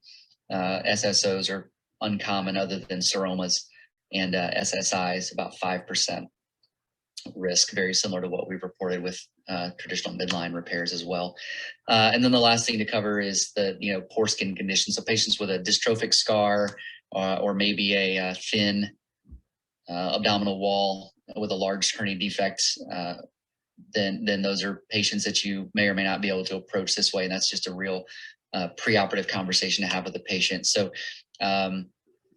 the group out of Detroit has done a fair amount of work using a hybrid type approach. So they'll do a lot of the initial part of the operation robotically, take down the adhesions, do the myofascial release, close the posterior sheath, and then just perform a limited laparotomy or vertical paniculectomy to resect any excess skin, hernia sac and scar, and to close some of these larger defects. And they've had good outcomes with this, 2 to 3 day length of stay compared to open of 5 to 7 days, and no significant differences in SSO or SSI. So I think this is a viable option for those patients who might otherwise benefit from the robot, but would need some scar revision or resection of a voluminous hernia sac. Same thing with skin condition, a thinner patient with a larger defect, you'll get this view here where you kind of crumple up the skin after you do the closure. This is really not as much of a problem as it appears immediately post-op. I've had many of these cases like this, and as long as you're consenting the patient and letting them know that this is going to look a little funny for a few weeks, but it's going to flatten out. I have yet to have a patient that didn't have this skin changes sort of flatten out with time as those sutures dissolve and as they heal up. Someone with a previous skin graft or a wide dystrophic scar like this, probably not a good candidate at all for the robotic approach, and should probably be done open. So just to summarize, the robotic approach offers some real potential benefits to complex abdominal wall reconstruction. I think it's pretty clear at this point that it decreases the length of stay. Presumably that is due to less pain, but that has not been clearly demonstrated yet. I think there will ultimately be demonstrated a benefit in wound morbidity, but that's not been clearly demonstrated yet either. I think patients with a loss of domain or poor skin quality are really not good candidates for the robotic approach. For the large hernias or those that are xiphopubic hernias that really extend along the entire midline, the double dock robotic TAR technique, I think, is probably the way to go. But for smaller modest-sized hernias, or if you have adequate space above or below the hernia defect to work, ETEP is by far our preferred approach and is probably 90 to 95% of all the robotic hernias that we're currently doing. So again, thank you for your time, and take any questions that you have. All right, Jeremy, that was spectacular. So it doesn't look like there's any new questions. So I have a couple of burning questions. So as you obviously you've done a good amount of ETEPs and you're doing tons of TARs robotically. Do you start to wonder maybe if it's more efficient to start out in an ETEP approach, even knowing that you're going to do a TAR, and just kind of cross the midline that way? And that way, when you come back to do the other side, you don't necessarily have those holes in the peritoneum? Or do you think it's still more efficient to go intra-abdominal on one side and just do it that way? So I've gone to really attempting almost all of them ETEP. Like I said, the real limitation to the ETEP is if you don't have enough space to do it. For one that you might want to do, maybe you don't have enough room above or below and you want to do a lateral dock, I think you can, go onto one side and then can still double dock, but never get intraperitoneal, or at least not laterally intraperitoneal. But doing the top down approach, which is, I forget our exact numbers, but it's something like 85+% of our ETEPs are from a top down approach, docking subcostal. It's not that hard to do a TAR from up there. You kind of you're reaching around a little bit sideways when you start, but it can be done. And I've even had a couple of cases where when you're doing the initial crossover and you have less room up there than you normally would, or maybe you don't think you have enough overlap, you can actually do some of that pre-peritoneal dissection up under the costal margin while you're still laparoscopic. So you can actually take and cut the posterior sheath transversely, kind of from the midline along the costal margin, sort of bringing the TAR plane essentially to the midline. And then that pre-peritoneal space will open up under the xiphoid, up under the costal margin. And you can actually do some of that dissection while you're still laparoscopic.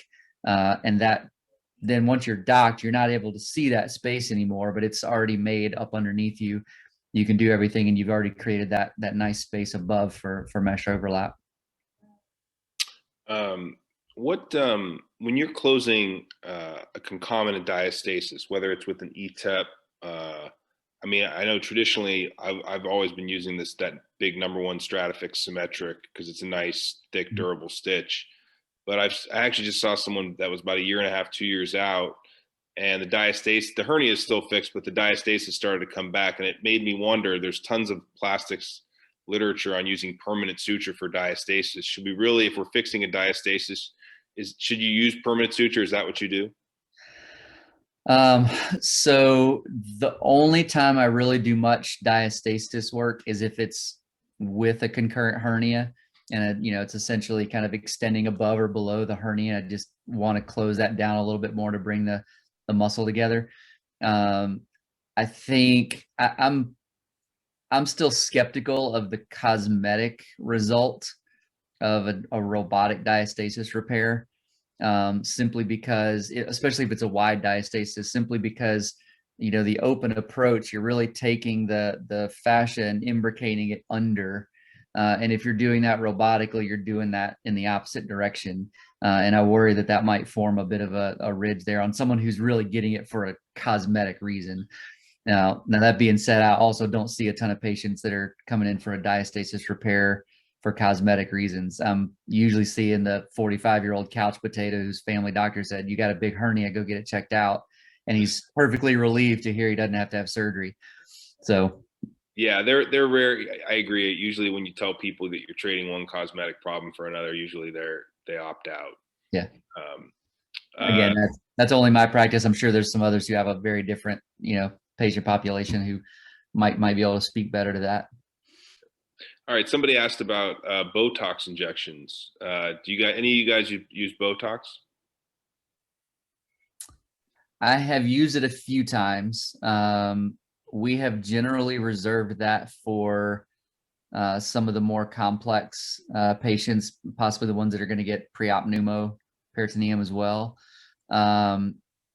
I can't say that I've seen a huge benefit to it in those patients, but maybe I'm using it too selectively.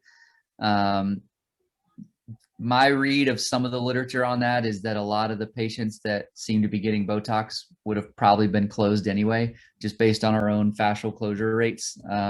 So I don't know if it would necessarily change my ability to close most of these patients.